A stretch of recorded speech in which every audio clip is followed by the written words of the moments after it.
She walked straight toward the man pointing a rifle at her and did not stop. "That's close enough," he said. "I heard you." She kept walking. "I also heard you haven't shot anyone yet. I'm willing to bet on that record holding." The rifle didn't move. Neither did she. "I have nothing," she said, stopping 5 feet from the barrel. "No money, no help, no time. A man named Cole wants my land in 30 days, and everyone in this valley told me you were the one person dangerous enough to matter." She looked him straight in the eye. "So here I am. Shoot me or open the gate. Those are the only two options I'm interested in." The rifle came down. The gate opened. And the widow who had nothing walked into the life that would give her everything. The morning her husband died, Clara Whitfield made breakfast for 2. She didn't realize what she'd done until she set the second plate on the table and looked at the empty chair across from her. And the understanding came. The way the worst understandings always do. Not like a wave, not like something you can brace against, but like the floor opening quietly beneath your feet, and you only know it's gone when you're already falling. She stood there for a full minute holding the pan. Then she set it down. She sat in her own chair. She ate her own food. She washed both plates. That was December. By February, she understood that grief was the least of her problems. Daniel Whitfield had been 31 years old when the accident took him, not old enough to have made the farm fully his own, not young enough that people were surprised. In the frontier towns of Montana in 1882, men died of accidents, the way they died of weather, suddenly without explanation, without the courtesy of a warning, a section of ice along the upper ridge, a horse that spooked, a fall that would have been nothing if the landing had been different. He was gone before anyone could reach him. What he left behind was 120 acres of partially cleared land, a 2-room cabin that was mostly solid, a team of horses that needed feeding a debt of $40 to the Mill Creek Savings Bank, and Clara. Clara, who had come to Montana from Illinois at 19 to marry a man she loved and had spent 7 years learning the hard, specific knowledge of that land. How it froze and how it thawed, what it would grow and what it wouldn't. How to read the sky in October when winter was deciding what kind of year it meant to be. Clara, who was 26 years old and had never in her entire life felt so entirely alone. The neighbors came at first. That was the thing about frontier communities. They came when it was immediate. They brought food in the first week, help in the second, good intentions in the third. By the fourth week, the food had stopped, and the help had thinned, and the good intentions had quietly transferred themselves to their own concerns, which were considerable because everyone on the Montana frontier had considerable concerns. She did not blame them. She just noticed the absence. By January, she was chopping her own wood. By late January, her hands were bleeding from it, small splits in the skin along the knuckles from the cold and the work, and she wrapped them in cloth at night and unwrapped them in the morning and went back out. She rationed the food carefully. She had learned from 7 years of frontier living that careful rationing was the difference between February and April, and she meant to see April. She saw April. And in April, Harrison Cole arrived. Harrison Cole was not a villain in the theatrical sense. He did not have a curling mustache or a cruel laugh. He was 62 years old, heavy-set with the red face of a man who drank regularly and the steady eyes of a man who thought about money with the focused patience of a naturalist studying a species. He owned 400 acres on the north side of the valley. He had been watching Daniel Whitfield's land for 2 years. Clara knew this, had known it, because Daniel had known it and mentioned it with the careful flatness of a man who was not worried but was paying attention. Cole arrived on a Thursday morning in April with 2 men. She didn't know. Not ranch hands by their coats. Something more official, something legal. And he stood in her yard and told her that the bank had called in Daniel's debt, $40 plus 6 months of accumulated interest, which brought it to $53, and that as the land had been offered as collateral on the original loan, he had purchased the debt from the bank, which made him, in effect, the person she owed. In effect, Clara said. In fact, Cole said pleasantly. I have the papers here. She looked at the papers. She looked at the 2 men with their official coats. She looked at Cole. Daniel took that loan in the spring, she said.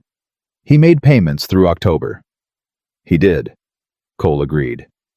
The remaining balance with interest is $53. Give me until summer, she said. I'll have the money. Cole looked at her the way men looked at women who said things that were technically possible but practically inconvenient. Mrs. Whitfield, he said, a woman alone working 120 acres. How exactly are you proposing to earn $53 by summer? That's my concern, she said. It's also mine, he said, since I hold the debt. He paused. I'm prepared to offer you a fair price for the land, enough to clear the debt and leave you enough to start somewhere else, somewhere easier for a woman in your... No, she said. He looked at her. Something behind his eyes recalculated. You should think carefully, he said. I've thought, she said. The answer is no. He left. He left pleasantly without anger, which was worse than anger because it meant he was not concerned. It meant he had resources and time and was prepared to use both. She went inside and sat at the table and did the arithmetic in her head the way she always did, hard things facing them directly, no softening, just the facts arranged in a line. She had $3.40. She had 2 horses, a milk cow, 7 chickens, and 120 acres. She had until Cole decided patience was no longer useful, which she estimated was 30 days, 60 at most. She did not have $53. She did not have any way to earn $53 in 60 days working alone. She needed help. The problem was that everyone who might help her either couldn't or wouldn't, and she had been through the list enough times to know exactly where it ended. Except for one name. One name that everyone told her to stay away from. She had heard about Elias Crow, the way everyone in the valley had heard about him in pieces over years, assembled from the particular way people spoke about someone they found difficult to categorize. He had been once one of the best cattle drivers in the territory. She'd heard that from Daniel, who'd heard it from the older ranchers who'd worked with him in the 70s. Fast, strong, reliable, the kind of man other men followed without being asked because he made decisions cleanly and stood by them. Then, the accident. 3 years ago now. A horse had thrown him on a rock ridge during a night drive in a storm, and he'd come down wrong on his left leg, and the leg had been set by a man who knew some medicine and had done the best he could, which was not enough to make it right. Elias Crow could walk. He could not ride the way he used to ride, could not do the physical work that had defined him. And in a world where a man was largely what his body could do, this had cost him everything he'd built. He had sold his portion of the cattle operation to his partners. He had bought the isolated ranch beyond the East Ridge with the money, the ranch that everyone agreed was too far from town to be practical, which was why most people assumed he'd chosen it. He had gone there and stayed. He's a dangerous man, Mrs. Henley at the post office said, when Clara had asked once carefully in the way of a woman gathering information without showing her hand. Doesn't talk. Doesn't come to town unless he has to. People who've gone out to the East Ridge say he met them at the gate with a rifle. Was he going to shoot them? Clara had asked. Mrs. Henley had paused. No. He just told them to leave. Clara had filed this away at the time as information she didn't need. Now she took it out and looked at it differently. A man who met visitors at the gate with a rifle was a man who wanted to be left alone. A man who wanted to be left alone was a man who had been hurt by not being left alone. And a man who had been hurt, who had lost the thing that defined him, who had taken himself to the most isolated place he could find and stopped asking anything of anyone, that man Clara thought was not dangerous. That man was in pain. She knew what it felt like to be in pain. She had been living it for 4 months. She packed a bag on a Friday morning. She told no one. She saddled the better of her 2 horses, and she rode east toward the ridge. It was a 2-hour ride. She used the time to think through what she would say the way she always thought through hard conversations, not scripting them exactly because you couldn't script something when you didn't know how the other person would respond, but identifying what was true and deciding to lead with the truth. because in her experience, the truth had a quality that rehearsed speeches lacked, which was that it was hard to argue with. She crossed the ridgeline and came down into the valley on the other side, and she saw the ranch. It was not what she'd expected, or rather, she'd expected neglect, and found instead the particular order of a person who has pared down to what is essential and maintained those things with precision. Everything that was there was in good repair. There was less than there should have been for a ranch that size, but what existed was sound. She rode to the gate. There was a man on the other side of it. He was tall. That was the first thing she registered. Tall in the way that people who used to be physically powerful remain tall even after the power is compromised. He was standing about 20 feet back from the gate, not running toward her, not raising anything. Just standing with his weight shifted slightly to his right side, which she understood was because of the leg. He was watching her with the expression of a man who has seen people come before and developed expectations about it. In his right hand, held low and easy, was a rifle. Not pointed at her, just held. She stopped her horse at the gate. She looked at him. "Are you going to shoot me?" she said. A pause. "No," he said. "Then I'd like to talk to you," she said, "if you're willing." Another pause longer. He studied her not rudely, not dismissively, but the way a person studies something they are genuinely trying to assess. "State your business," he said. "My name is Clara Whitfield. My husband was Daniel Whitfield from the West Valley. He died in December." She kept her voice even. "A man named Harrison Cole holds my debt and wants my land. I have 30 days before he takes it legally. I need work, and I need someone who isn't afraid of coal, and I was told you're the only person in this valley who qualifies." Silence. "Who told you that?" he said. "Nobody," she said. "I worked it out myself." He looked at her for a long time. She looked back. She did not look away, and she did not try to make her face anything other than what it was, which was tired and honest, and not the least bit afraid of him, because she had used up her fear on things more urgent than a man with a rifle he was clearly not going to use. He lowered the rifle to his side. "Come in," he said. The inside of the ranch house was as spare as the outside. Nothing unnecessary, everything functional. The home of a man who had decided that what he needed was different from what most people thought they needed. There was a table, 2 chairs, a stove, a shelf of supplies organized with an exactness that she recognized as the habit of someone who had learned that disorder was expensive. He did not offer her coffee. He sat down at the table and looked at her. "Tell me about the debt," he said. She told him. All of it, the $40, the interest, Cole's visit, the papers, the 30 days. She told it the way she'd learned to tell hard things directly, without self-pity, just the facts in the order they'd happened. He listened. He did not interrupt. He did not make the face that people made when they were preparing to tell her there was nothing to be done, the slight downward turn at the corners of the mouth that preceded, "I'm sorry, but..." When she finished, he said, "What are you asking for?" "Work," she said. "I can cook, clean, manage a household, keep records. I can handle livestock. My husband taught me most of what he knew before he died, and I've been managing alone since December, so I know more than I did." She paused. "I'm not asking for charity. I'm asking for fair wages, enough to pay Cole off and keep my land." He was quiet, looking at her. "You've been alone since December," he said. "Yes." 4 months. "Yes." "On a farm. Montana winter." His voice carried no particular inflection. He was not making a point. He was confirming facts. "I'm still here," she said. "So yes." Something shifted in his face, just slightly. Not softening exactly, she would not have described it as softening, but a kind of adjustment. Like a man recalibrating something he'd measured wrong the first time.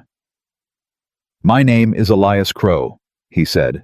"I know," she said. "You know what people say about me." "I know what people say," she said. "I've also noticed that people say things that serve their own comfort. It's more comfortable to call someone dangerous than to consider why they might have chosen to be alone." He looked at her for a long time. Most people don't say that, he said. Most people haven't spent 4 months working out what matters and what doesn't, she said. Another silence.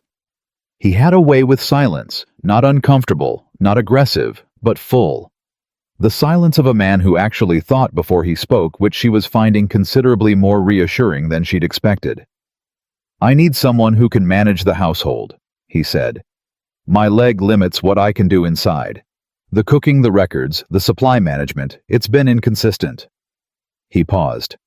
I can pay you $8 a month, room and board, your own space, the back room is empty. She did the arithmetic immediately.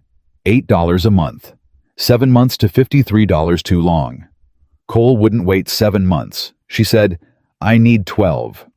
He looked at her. That's higher than fair market. I also know how to shoe a horse, she said, which I understand your regular man can't do since he left in February. And I can handle the supply runs to town, which I understand you don't make yourself. Factor those in, and 12 is under market. A pause. How do you know my regular man left in February? He said. Tom Henley at the feed store mentioned the Crow Ranch stopped picking up its monthly order. February was the last one. She met his eyes.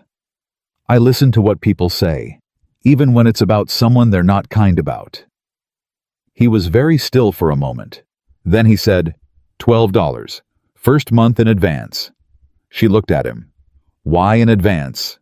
Because you need it before you need me, he said simply. Cole won't wait for you to earn it. She stared at him. This was not what she had expected. She had walked in here prepared to negotiate, to argue, to convince, prepared for every variety of male resistance and condescension that she had encountered in the 4 months since Daniel died. She had not prepared for a man who looked at her situation and immediately identified the most useful thing he could do and did it. That's you don't know me, she said. No, he said. But you rode 2 hours alone to ask for work instead of charity. And you told me the truth without dressing it up. He reached into the drawer of the table and took out a small tin box.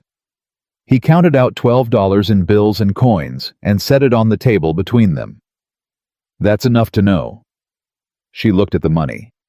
$12. The first payment of 4 she needed. Real money on a real table from a man who had looked at her and seen not a helpless widow but a person worth betting on. Her throat tightened. She pressed her lips together. She would not cry in Elias Crow's kitchen. She had decided long ago which places were safe to cry and which were not, and this was not one of them. Thank you, she said. Her voice was steady. She was proud of how steady it was. When can you start? He said. Monday, she said. He nodded. He stood shifting his weight to the right in that practiced way, moving with the efficient economy of a man who had learned exactly how to compensate for a body that no longer worked the way he'd built his life around. He walked to the door and opened it, which she understood was not rudeness, but conclusion. The decision was made. The arrangement was settled. The conversation was complete. She stood. She picked up the $12 and put them in her coat pocket. At the door she turned. He was standing to one side, his hand on the frame looking out at the yard. Mr. Crow, she said. He looked at her. Why? She said. You don't know me. You said so yourself. Why $12 in advance to a woman you've known for 20 minutes? He was quiet for a long time, long enough that she thought he might not answer. Then he said, because someone should have done it sooner, and nobody did. She looked at him. She thought about the 4 months. The neighbors who came and then stopped coming. The food that ran out. The wood she'd chopped with bleeding hands. The arithmetic at the kitchen table at 3 a.m. Someone should have done it sooner, and nobody did. She nodded once.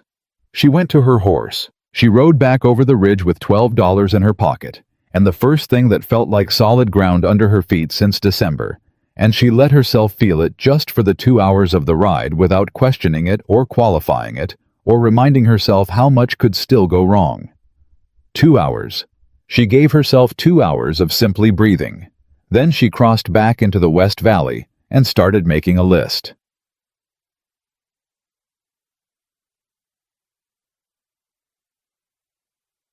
She arrived at Elias Crow's ranch on Monday morning with one bag, her good knife, and the particular focused energy of a woman who has a plan.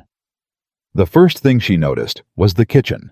The second thing she noticed was that the kitchen had been used by a man who was good at surviving and had no interest in comfort, which meant that the supplies were practical and the organization was functional. But the whole system was about 30% less efficient than it could be, which she could see at a glance, and which she suspected was costing him more than he realized. She said nothing about this immediately. She had learned from Daniel that the fastest way to make a capable man defensive was to tell him how to do something better before you'd established that your way was actually better. She made coffee first. Good coffee. She'd brought her own beans because she'd looked at his supply list in the one glance she'd had at his shelf and understood that his coffee was the powdered kind that got the job done and tasted like an apology. He came in from the yard at 7. She'd heard him out there since 6. The careful, deliberate sounds of a man doing morning work with an economy of movement that spoke of long practice, and stopped in the kitchen doorway. He looked at the coffee. He looked at her. He sat down without comment and accepted the cup she put in front of him. He drank it. He said nothing for a long moment. Then, "That's better coffee than I've had in 2 years. "I know," she said. "Your supply list has powdered coffee on it. I can swap it for ground beans at the same cost if you tell me where you order." He looked at her over the cup. "Tom Henley," he said. "I'll mention it next time," she said, and went to start the inventory. She found the first problem in the supply records before 10 o'clock. He had been ordering grain for 4 horses.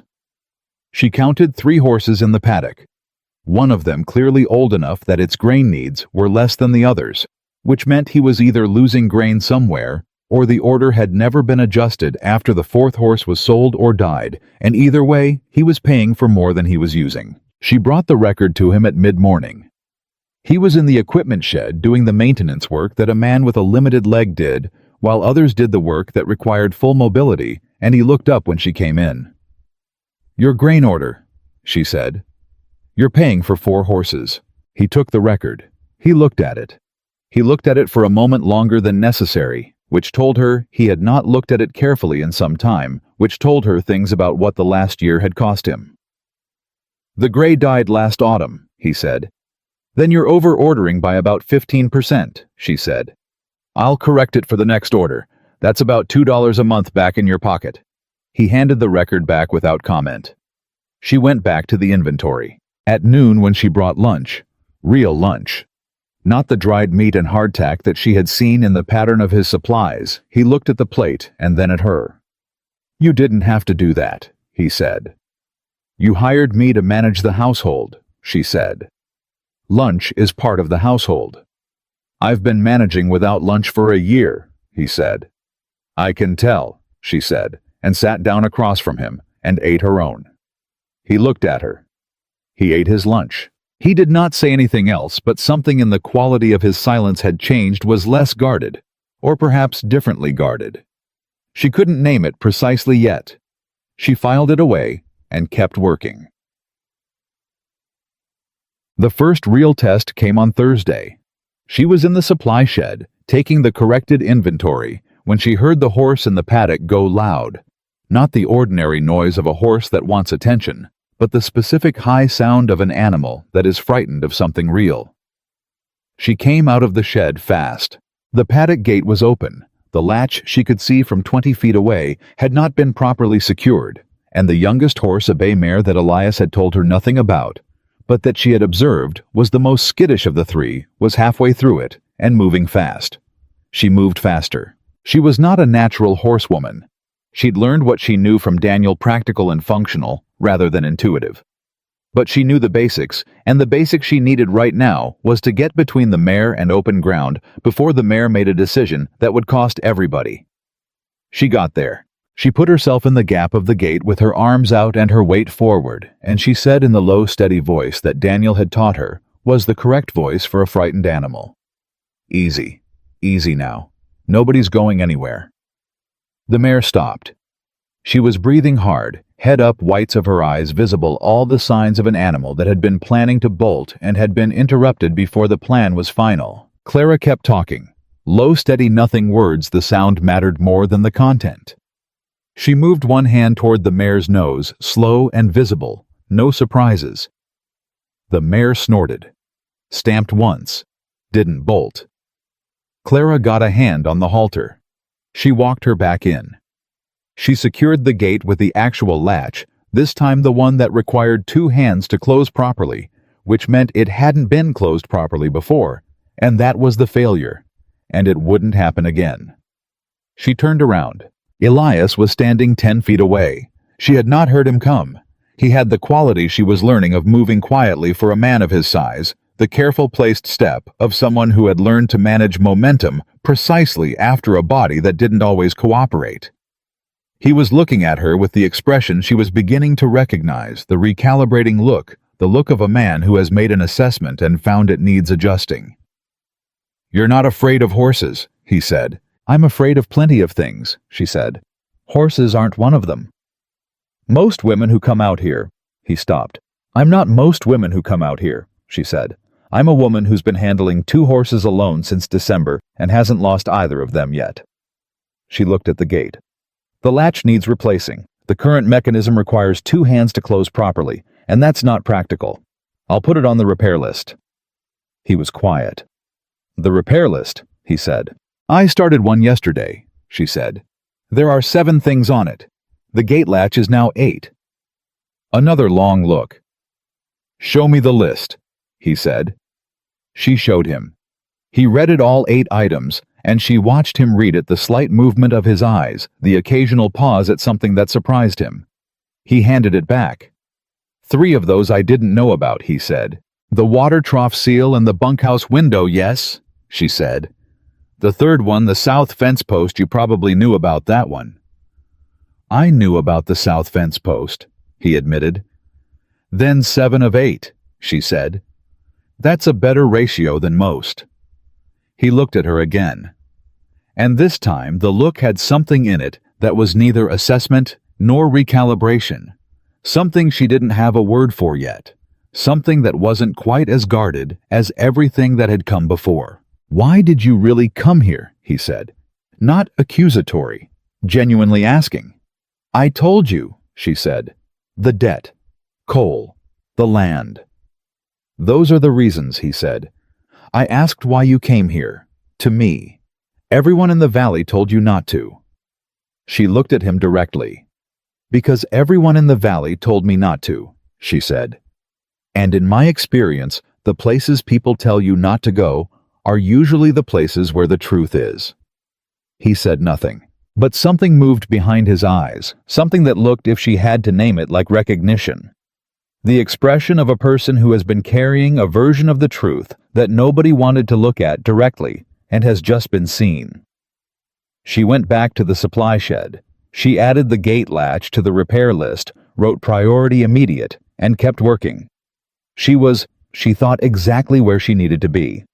She was not yet sure what that meant, but for the first time since December, she was not afraid of finding out. She was not yet sure what that meant, but she was learning day by day in the particular way that people learn things on the frontier. Not from books, not from instruction, but from the accumulation of small moments that add up without announcement into something you couldn't have predicted when you started. The second week was harder than the first, not because of the work she could handle, had always been able to handle, was in fact the thing she trusted most about herself when everything else felt uncertain. The work had a quality that grief and fear and loneliness didn't have, which was that it responded to effort. You put in the labor, and the labor produced a result, and the result was real and visible, and yours. She had built her survival in the 4 months since Daniel died on exactly that principle, and it still held. What was harder was Elias. Not because he was unkind. He wasn't. Not because he was difficult, he was, but not in the ways she'd expected. He was difficult in the way of a person who had learned to operate entirely alone and had forgotten or perhaps deliberately set aside the small frictions and accommodations of living alongside another human being. He did not say good morning. He did not explain what he was doing before he did it. He moved through his own house with the focused efficiency of a man on a schedule that existed only in his own head and he expected the world around him to somehow intuit what that schedule was and not interrupt it. She did not take this personally. She recognized it. She had done versions of it herself in the worst months of the winter when conversation felt like a cost she couldn't afford. But she was not going to manage around it forever, because managing around things indefinitely was how situations calcified into problems, and she was not here to inherit his problems. She was here to work. So on the 9th day at breakfast, she said, "I need to know your schedule." He looked up from his coffee. "My schedule. What you're doing and when. I can't manage the household efficiently if I don't know when you'll need what. Right now I'm guessing, and guessing is wasteful." He looked at her for a moment. Not annoyed, she had braced for annoyed, but something more complicated. The expression of a man who has been operating in isolation long enough that the request itself is slightly disorienting, like being asked to explain something so instinctive he'd forgotten it needed explaining. "I'm up at 5, he said. "Equipment check and animal feed until 7. After that, it depends on what needs doing." What usually needs doing. He listed it. She wrote it down. He watched her write it down and said nothing, but she could feel him adjusting to it, to the fact of someone paying attention to the details of his day, treating it as information worth recording, which it was. "What time do you want lunch?" she said. A pause. "I usually don't." "I know," she said. "I've been watching. You eat once in the morning and once at night, and by mid-afternoon you're moving slower and making smaller decisions, which is what happens to a person who hasn't eaten since dawn." She looked up from the notebook. "What time do you want lunch?"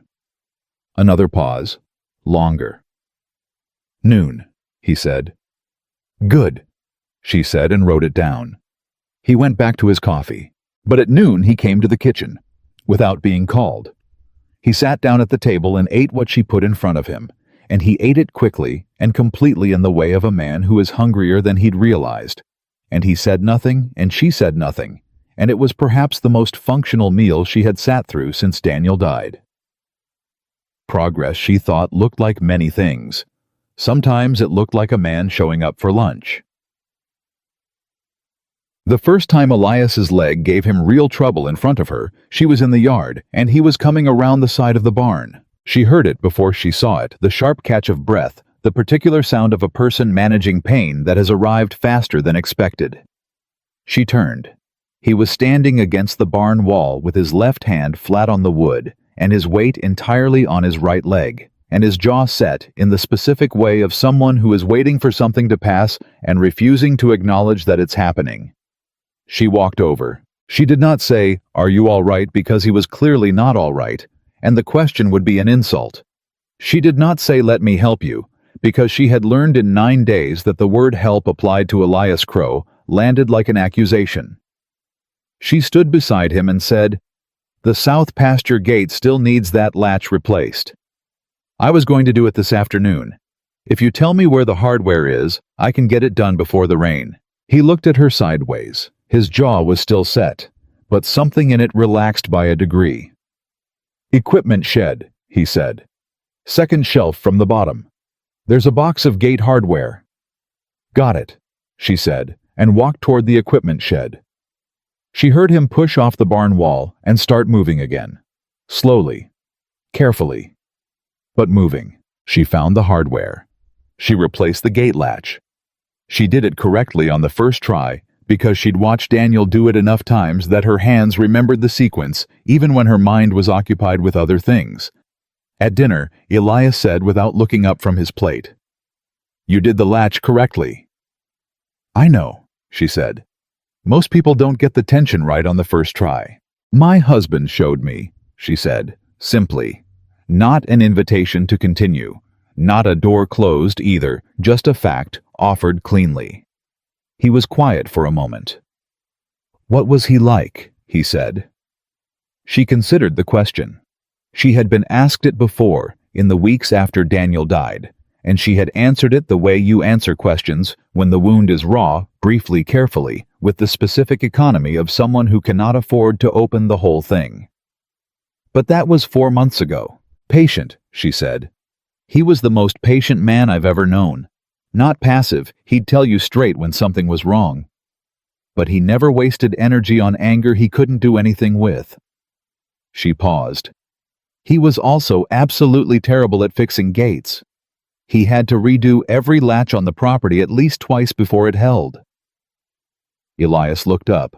She hadn't planned for it, but she was smiling a real one, small and involuntary. The smile of someone who has found something in a memory they thought was only painful. He didn't smile back, but something in his face allowed the moment the way you allow something in through a door you've been keeping closed. "He sounds like a good man," Elias said.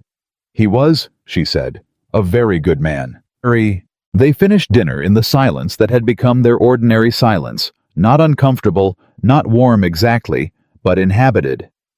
The silence of two people who have learned that they can exist in the same space without requiring anything of each other. It was, Clara thought, not the worst kind of silence she'd ever sat in. On the 14th day, Harrison Cole sent a man. She was at the supply shed taking the weekly inventory when she heard the horse in the yard, and she came out to find a man she didn't know sitting on a well-fed roan, looking around the property with the assessing gaze of someone who had been sent to collect information rather than do business. He saw her and touched his hat. "Mrs. Whitfield," he said. She felt the cold go through her before she had time to think about it, the specific cold of being found somewhere you thought was safe. "You have the advantage of me," she said. "Name's Garrett. I work for Mr. Cole." He said it pleasantly, the same pleasantness Cole had used. She was beginning to understand that pleasantness in Cole's operation was a tool like any other. "Mr. Cole wanted to check in, make sure you're doing all right." "I'm doing fine," she said. "He also wanted me to remind you that the debt payment is due in 16 days, Garrett said. "He's prepared to be flexible, of course, given your circumstances." A pause that was designed to feel like generosity and functioned like a threat. "He's still open to discussing the property sale. Very fair price." "The debt will be paid," she said. Garrett looked around the property with a kind of leisurely curiosity. "This is Crow's place," he said, realizing or performing realization. "You're working for Elias Crow." "I am," she said. Something moved across his face. Not quite a smile. "Well," he looked at her with the particular expression of a man reassessing a situation he thought he understood. "Mr. Cole will want to know that." "You can tell him whatever you like," she said. "The debt will be paid in 16 days. He touched his hat again and rode out. She stood in the yard until she couldn't hear the horse anymore. Then she went to find Elias. He was in the equipment shed. He listened to the whole thing without interrupting, which she had come to understand was his particular form of attention, full and complete, and entirely without performance. When she finished, he said, "Cole sent him to find out where you were." "Yes," she said. "And now he knows you're here." "Yes." He was quiet for a moment. "Cole will come himself next time," he said. "He won't send the man again once he knows the situation." "Why?" she said. "Because knowing you're here changes his calculation," Elias said. "He thought he was dealing with a woman alone. Now he knows you have—" He paused. The pause was brief, but she caught it, the slight internal adjustment, the choice of word. "Resources," he said. She looked at him. "Is that what you are?" He met her eyes. "It's what I'm useful for," he said. There was something in that sentence, not self-pity. Nothing so soft as that, but something careful and honest. The statement of a man who had reduced himself to his utility because it was safer than claiming anything more. She almost said something. She stopped herself because it was too soon, and she didn't yet know if he would receive it, and some things needed more ground between them before they could be said. "All right," she said. "Then Cole is coming. When he does, I want to be the one who talks to him." Elias looked at her. "Clara, I've been handling Cole alone for 4 months," she said. "I can handle him with someone in the yard behind me." She paused. "That's all I need. Someone in the yard." He looked at her for a long time. "I'll be in the yard," he said. Cole came on a Tuesday. He came with Garrett and one other man, larger, quieter, the kind of presence that was designed to make rooms feel smaller, and he rode in with the unhurried confidence of someone who had never in his adult life arrived somewhere and not gotten what he came for. Clara was at the gate. She had been at the gate since she'd heard the horses on the ridge road, which meant she'd had enough time to be steady, to have the arithmetic clear in her head, to be exactly who she needed to be when he arrived. "Mrs. Whitfield," Cole said. He looked around the property with the same assessing gaze Garrett had used. She understood now that it was a trained look, the look of a man who priced things. "I understand you've found employment." "I have," she said. "With Elias Crow." He said the name with a careful neutrality that was itself a judgment. "Yes," she said. "That's resourceful of you." He dismounted with the ease of a man whose body had always done what he told it to. "I came to discuss the payment schedule. As Garrett mentioned, we can be flexible." "The payment isn't on a schedule," Clara said. "It's due in 14 days. The full amount, $53. Cole looked at her. "You've earned $53 in 2 weeks. I've earned 24, she said. "I'll earn the rest in the time remaining." He smiled, the smile of a man who has done the arithmetic faster than she'd expected. 24 in 2 weeks is quite a rate, Mrs. Whitfield. At that pace you'd need— "I'm aware of the mathematics," she said. "The payment will be made in full and on time." Cole looked past her. She knew he'd seen Elias. She had known he would. Elias was standing 20 feet behind her and slightly to the left, exactly where she'd asked him to be, with the rifle not raised, but present, held in the same easy low way she'd first seen it at this same gate 2 weeks ago. Cole looked at the rifle. He looked at Elias. He looked back at Clara. "I see," he said, and the pleasantness in his voice had shifted, still present, but with something harder underneath it, the way ice sounds different when it's starting to crack. "The debt will be paid," Clara said. "In full. On time. After that, Mr. Cole, I'd appreciate it if you found somewhere else to direct your attention." Cole looked at her for a long moment. She looked back. She did not move, did not shift her weight, did not do anything that would give him the read that she was anything other than entirely certain. "We'll see about that," he said. He remounted. He looked once more at Elias, then at the rifle with the expression of a man filing something away for later. Then he turned his horse and rode out with Garrett and the large, quiet man behind him. Clara stood at the gate until they were gone. Then she let out one long breath. She turned around. Elias had lowered the rifle.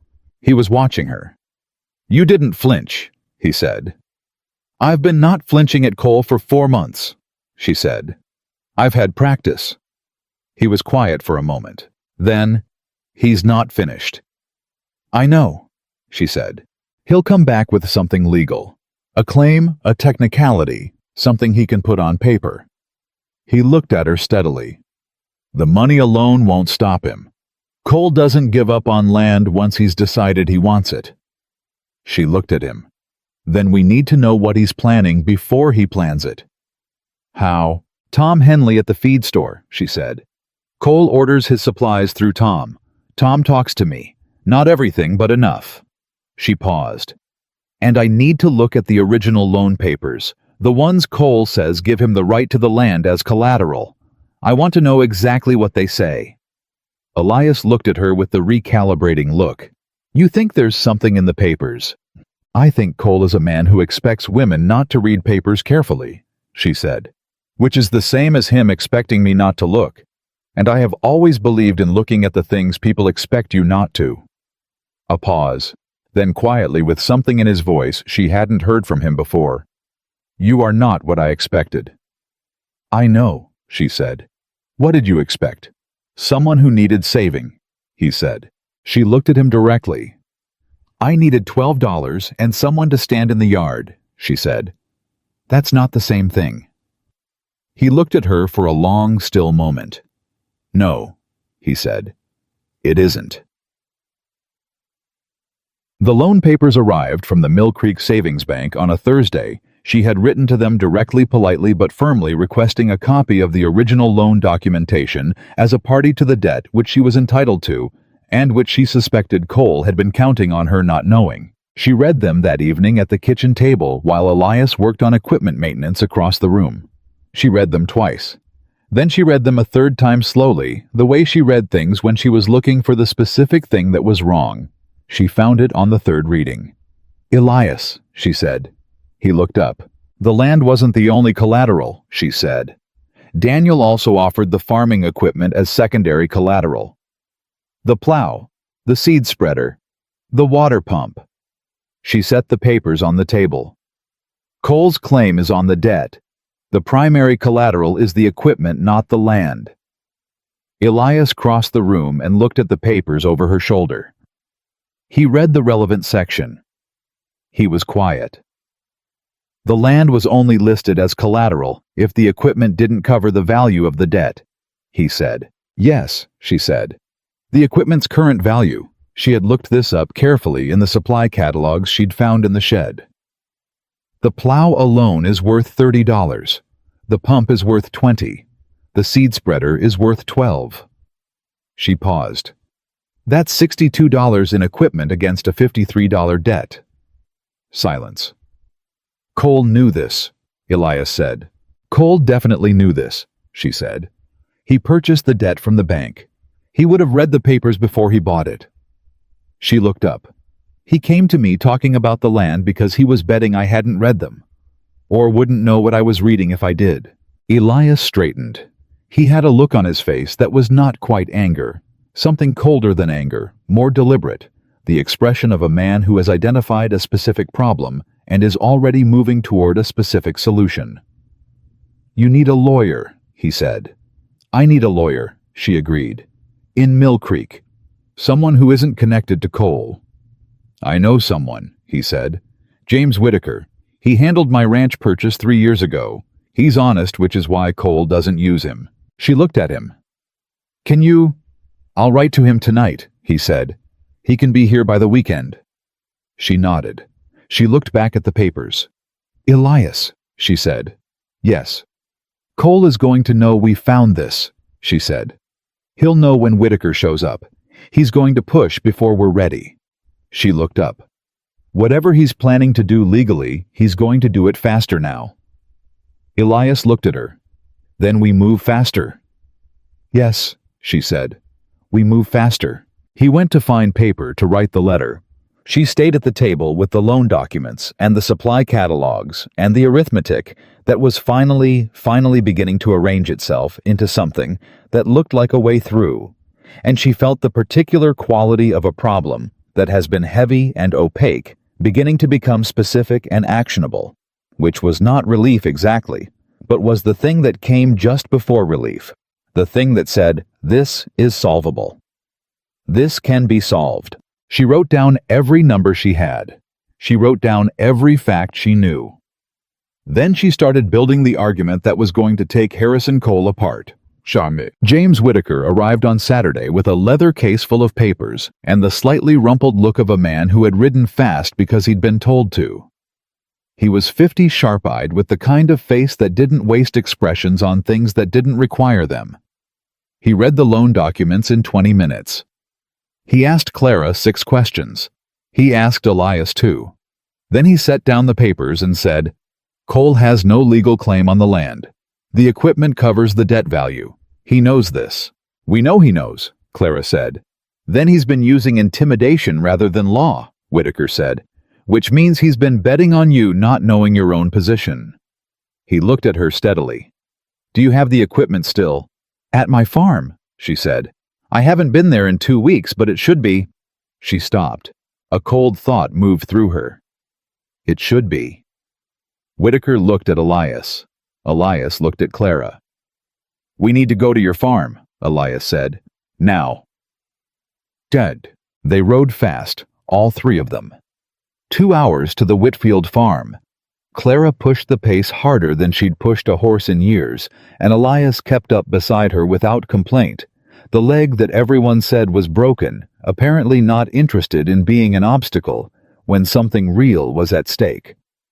They arrived at the farm in the early afternoon. The plow was gone.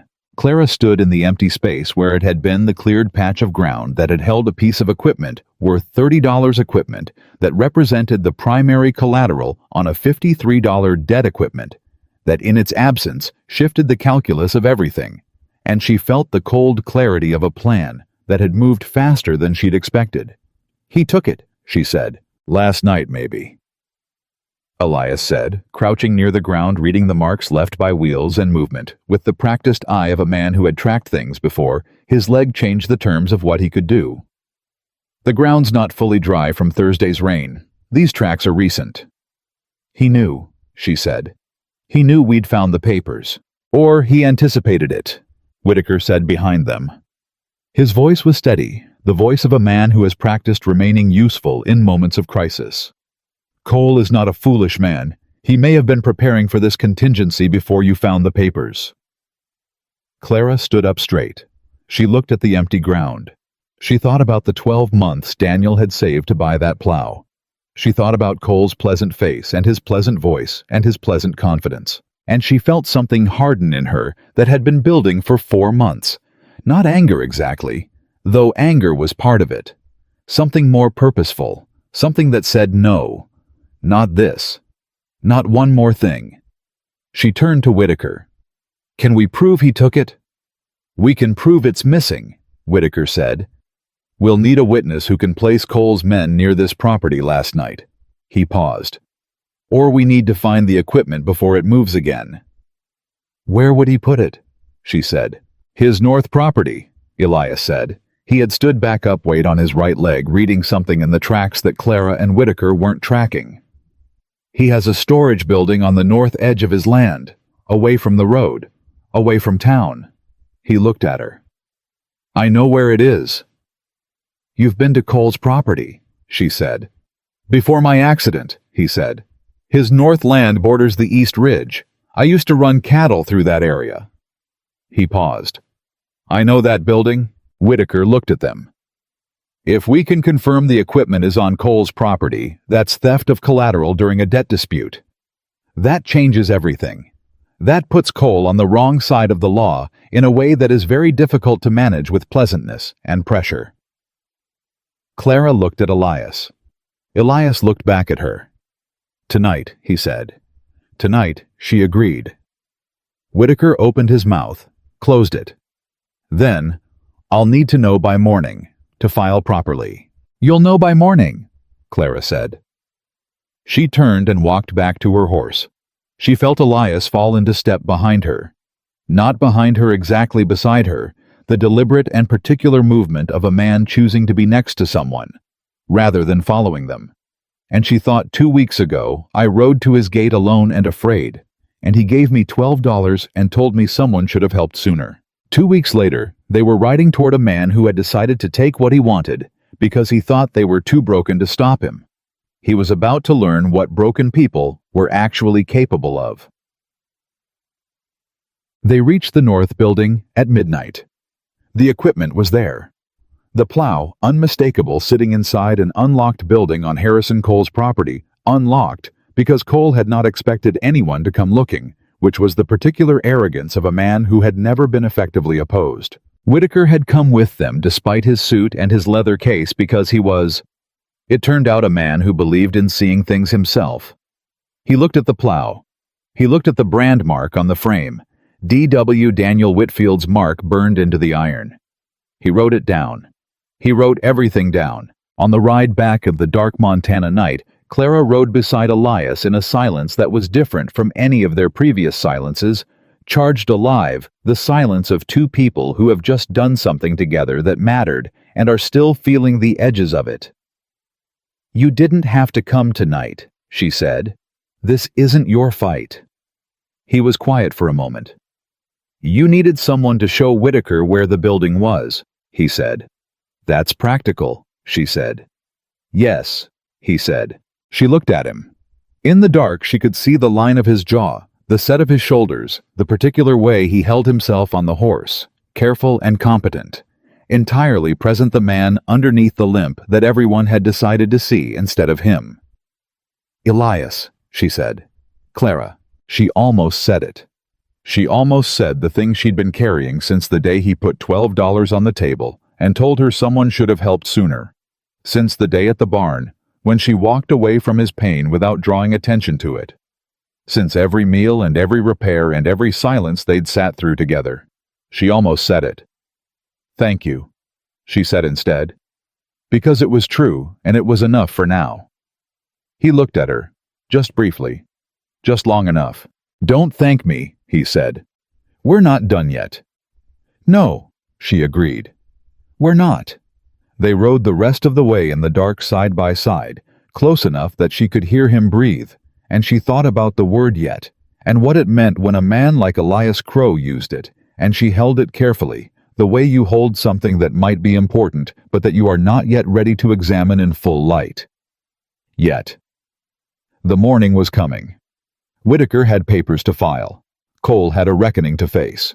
And Clara Whitfield, who had arrived at a broken man's gate with nothing but $12 and a spine, was beginning to understand that the thing she was building here was larger than $53 and a land debt, larger than survival. She just wasn't ready to name it, not yet. And the word had weight to it that she carried through the next morning like something physical. The weight of a thing that is true, but not finished. A door open just far enough to let in light, but not far enough to see what was on the other side. Whitaker filed the papers in Mill Creek before noon. She knew this because he sent a rider back to the ranch by 2 o'clock with a note that said in his precise economical hand, "Filed. Cole will be served by end of week. Theft of collateral during active debt dispute carries significant legal consequence. Hold your ground. W." She read it once. She handed it to Elias. He read it and set it on the table, and said nothing, which was his version of considerable satisfaction. "He'll be served by Friday," she said. "Yes," Elias said. "And then he'll be angry," she said. "Yes," Elias said again. "A man like Cole," she said, "doesn't get angry the way ordinary people get angry. He gets angry the way people get angry when they have resources and no restraint. He'll do something with it." Elias looked at her. "What do you think he'll do?" She had been thinking about this since the ride home last night. She had been turning Cole over in her mind, the way she turned problems over, looking at the shape of him, the pattern of how he moved, what he valued, and what he was willing to risk to protect it. "He'll try to discredit the claim," she said. "He'll say the equipment was abandoned, that Daniel left it on land that bordered Cole's property, and Cole's men moved it for safekeeping." She paused. "It's the kind of story that sounds plausible if you don't look too closely and if nobody pushes back." "Whitaker will push back," Elias said. "Whitaker will push back legally," she said. "But Cole's real play isn't legal, it's social. He'll go to the people in this valley who have opinions, and he'll tell his version of events, and he'll make sure it spreads before ours does." She looked at Elias directly. "He's going to come after your reputation too, not just mine." Elias was very still. "He's going to use the accident," she said. Carefully. She had not talked about the accident directly before, had circled it, acknowledged its edges, but never walked straight at it. "He's going to say you're not of sound judgment, that a man with your limitations shouldn't be trusted as a witness in a property dispute, that this whole thing is the result of two damaged people making bad decisions." The stillness in Elias had a different quality now, not the calm stillness of a man thinking the tight stillness of a man being hit somewhere he'd thought he'd protected. She waited. "He can say that," Elias said.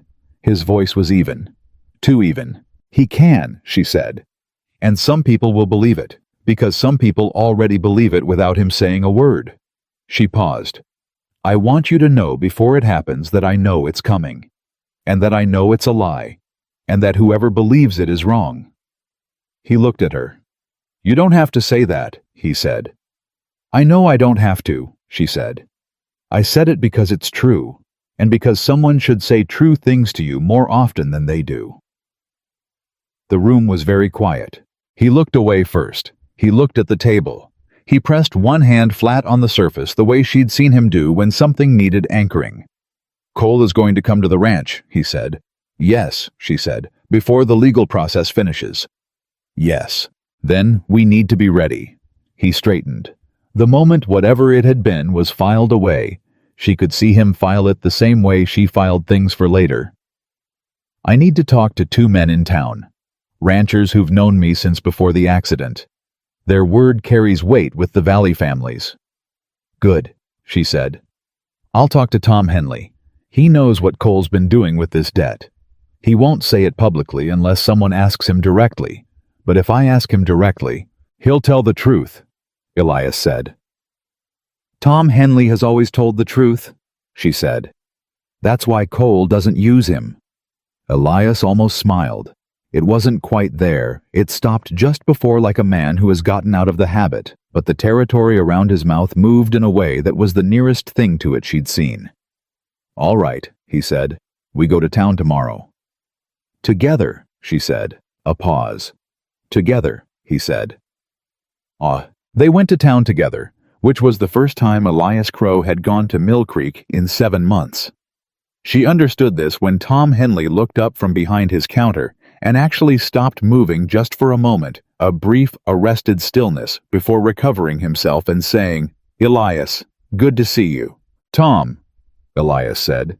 He moved through the store with the careful, deliberate gait she had gotten used to, the right-weighted walk, the managed momentum, and he did it without looking at anyone to see if they were watching, which was its own kind of courage that she suspected he didn't recognize as such. She watched the other people in the store. There were 4 of them.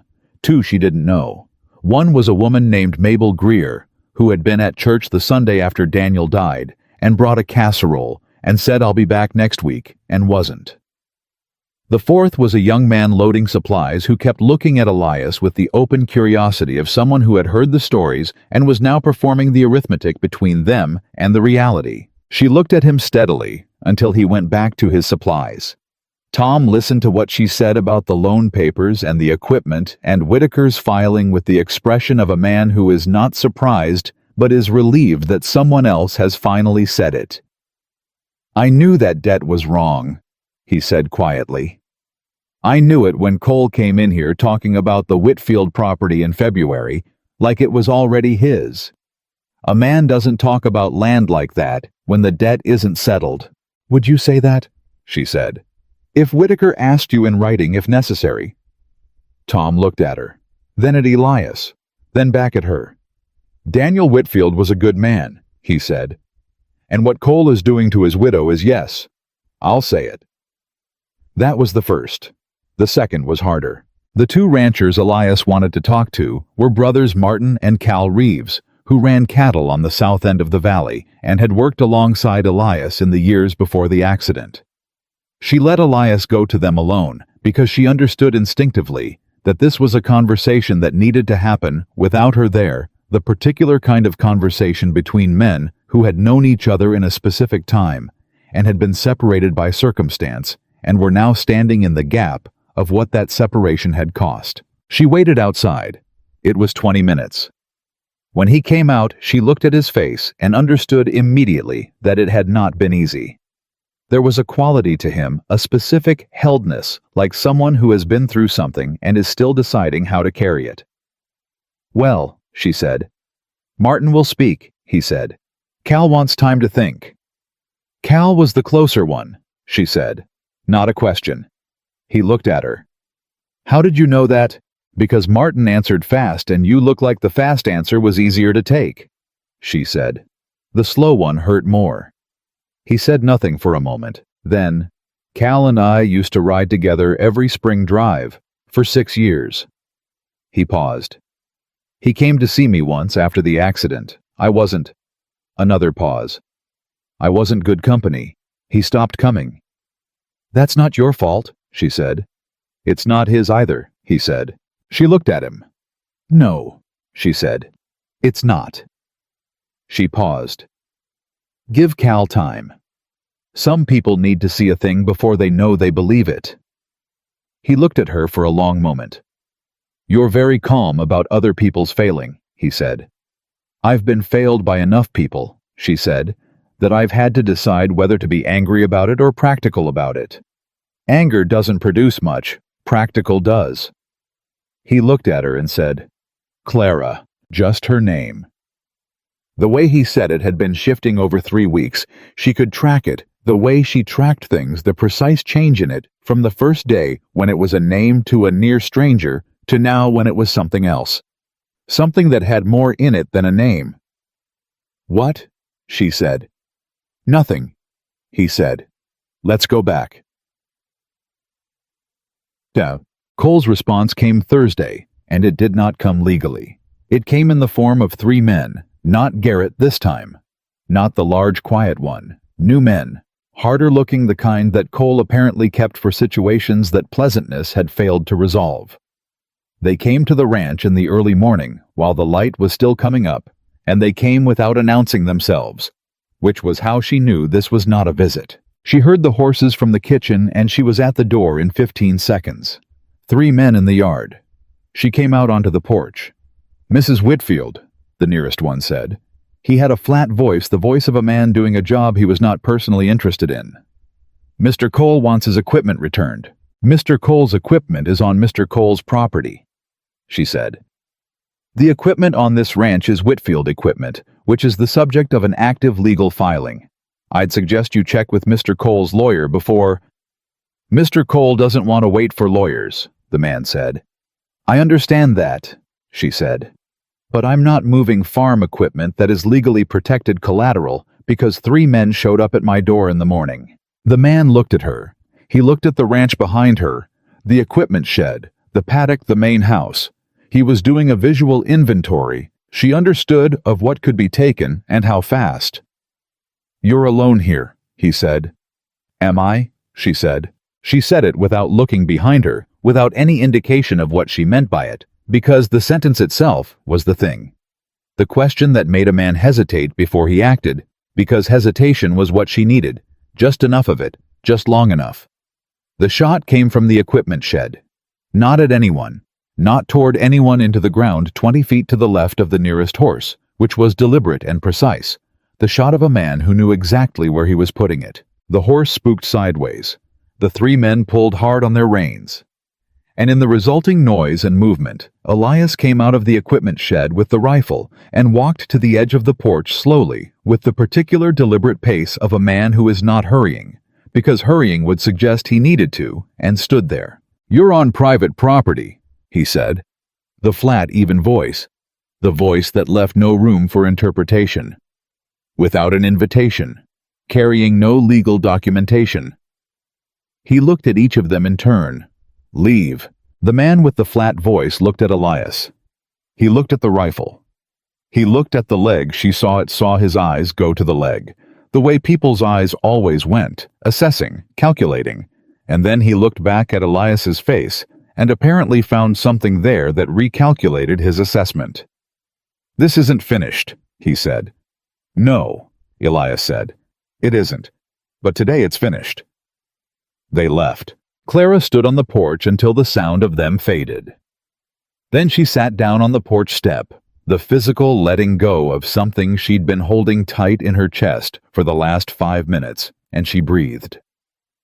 Elias came to stand beside her. He looked at the road where they'd gone. You knew I was in the equipment shed, he said. I heard you go there when I heard the horses, she said. You moved faster than you usually do. He was quiet for a moment. You didn't look back, he said. When you told them you weren't alone, you didn't look back to check. I didn't need to, she said. He looked down at her. She could feel the quality of his looking, the full, complete attention, the kind that had nothing behind it except the thing itself. Why not, he said. She looked up at him. Because I knew you were there, she said, simply. I've known for 3 weeks that when something real happens, you're there. That's not a question I need to ask anymore. He said nothing, but he sat down on the step beside her, carefully adjusting his weight in the specific practiced way, but sitting down, which was not something she'd seen him do on the porch before, not at her level, not beside her, and he looked at the road. They sat there together until the morning fully came.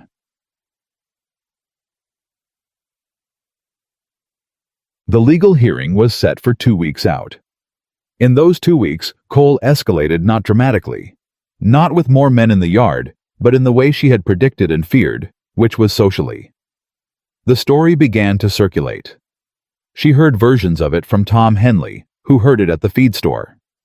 She heard a version from Mabel Greer, who stopped her outside the post office with the particular careful concern of a woman delivering bad news she has rehearsed. People are saying, Mabel said that Elias Crow is that his judgment may not be that after the accident.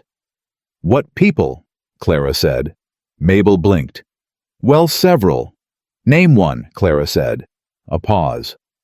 Mrs. Fletcher said, Does Mrs. Fletcher know Elias Crow personally? I don't think she's ever. Then she's repeating something she heard from someone who's been told to say it, Clara said. That's not an opinion, Mabel. That's a message. She looked at her steadily. And the person who sent the message is Harrison Cole, who wants a piece of land that doesn't belong to him, and has run out of legal ways to take it. Mabel stared at her. Clara softened her voice, not her position, but her voice. I know you came to tell me because you thought I should know, she said, and I'm glad you told me. But don't let Cole use you to carry his water. You're better than that. Mabel said nothing for a moment. Then, Daniel was a good man, she said, quietly. He was, Clara said. I should have come back that second week, Mabel said. After the casserole. Yes, Clara said. You should have. She paused. But you're here now. That counts for something. Yet, it was on a Saturday 12 days before the hearing that the storm came. It arrived the way Montana storms arrived fast, with intention, the temperature dropping 20 degrees in an hour, and the wind coming up hard enough to make the barn walls flex. She had seen it building from mid-afternoon, and had spent the time before it hit, doing the things that needed doing, securing the equipment, bringing the horses in, checking the food supply, making sure the water was covered. Elias had been in the south pasture. She realized this at 4 o'clock when the storm hit fully and he wasn't back. She gave it 15 minutes. 20. The wind was bad now, the kind that made sound wrong, muffled and omnidirectional, so you couldn't track things by ear the way you normally could. At 25 minutes, she put on her heaviest coat and went out. She found him at the south fence line. He was on the ground, not fallen, not unconscious. Sitting against the fence post with his left leg extended in front of him and his face gray-white with the particular color of someone in serious pain. He had been trying to get up, she could see from the marks in the ground around him.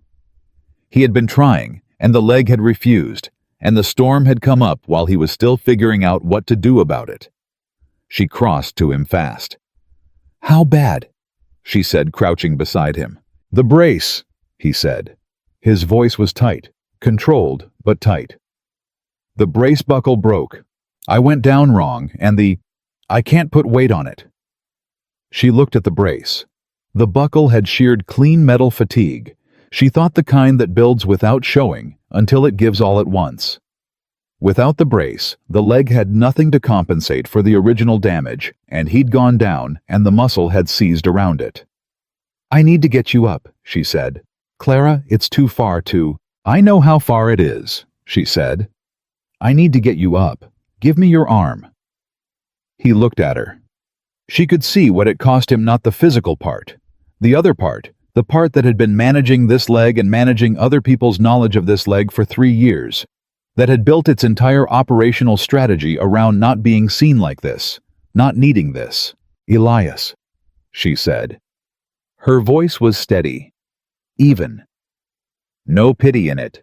She was careful about that, specifically careful because she understood pity was the thing that would make him pull back. I need your arm. The storm is getting worse and we need to move. Give me your arm. He gave her his arm. She was not a small woman.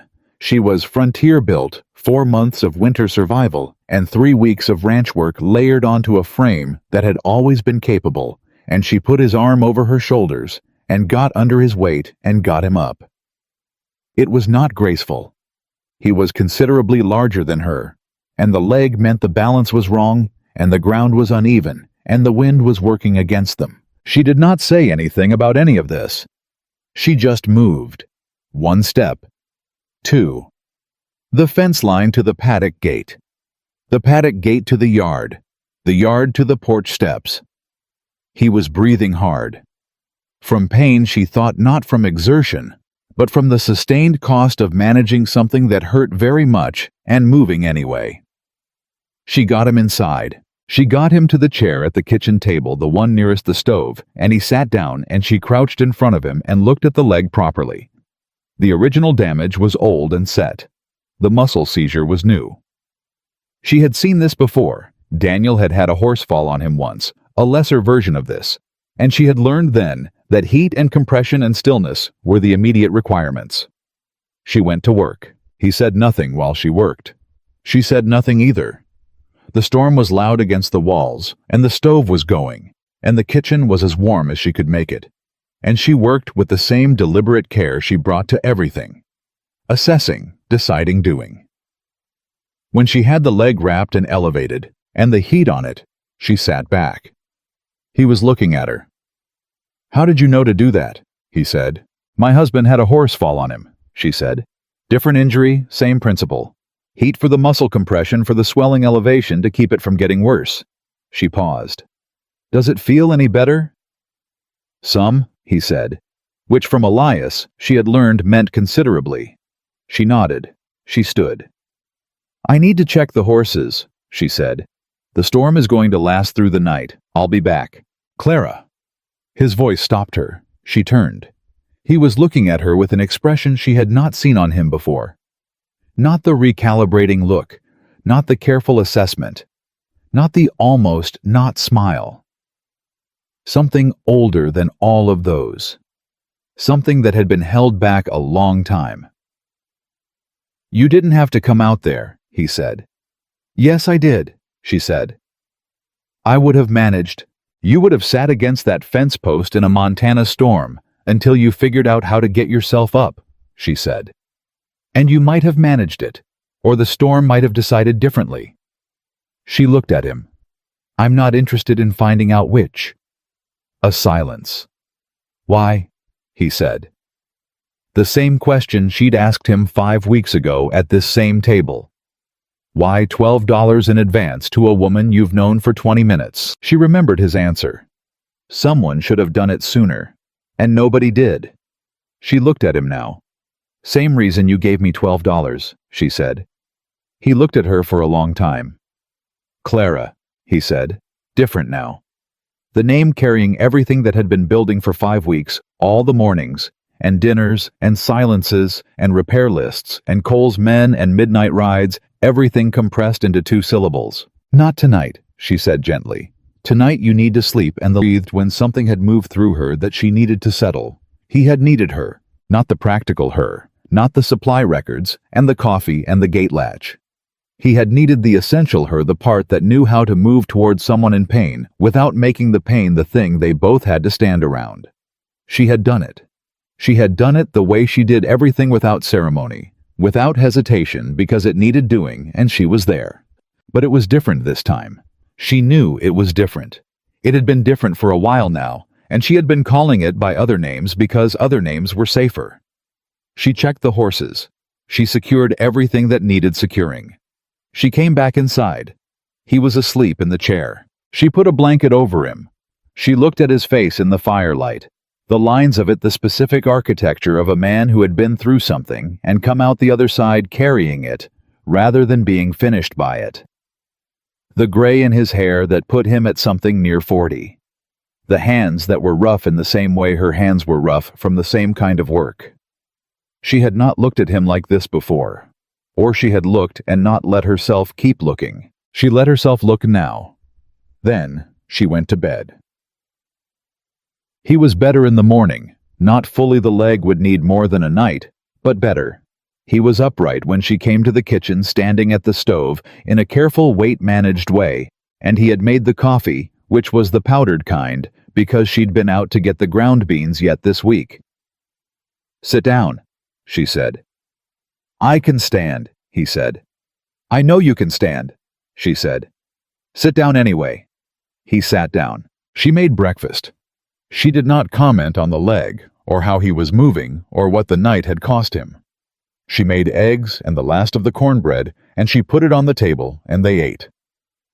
Halfway through breakfast, he said, "The brace needs a new buckle. There's a metal worker in Mill Creek." "I already wrote the order," she said.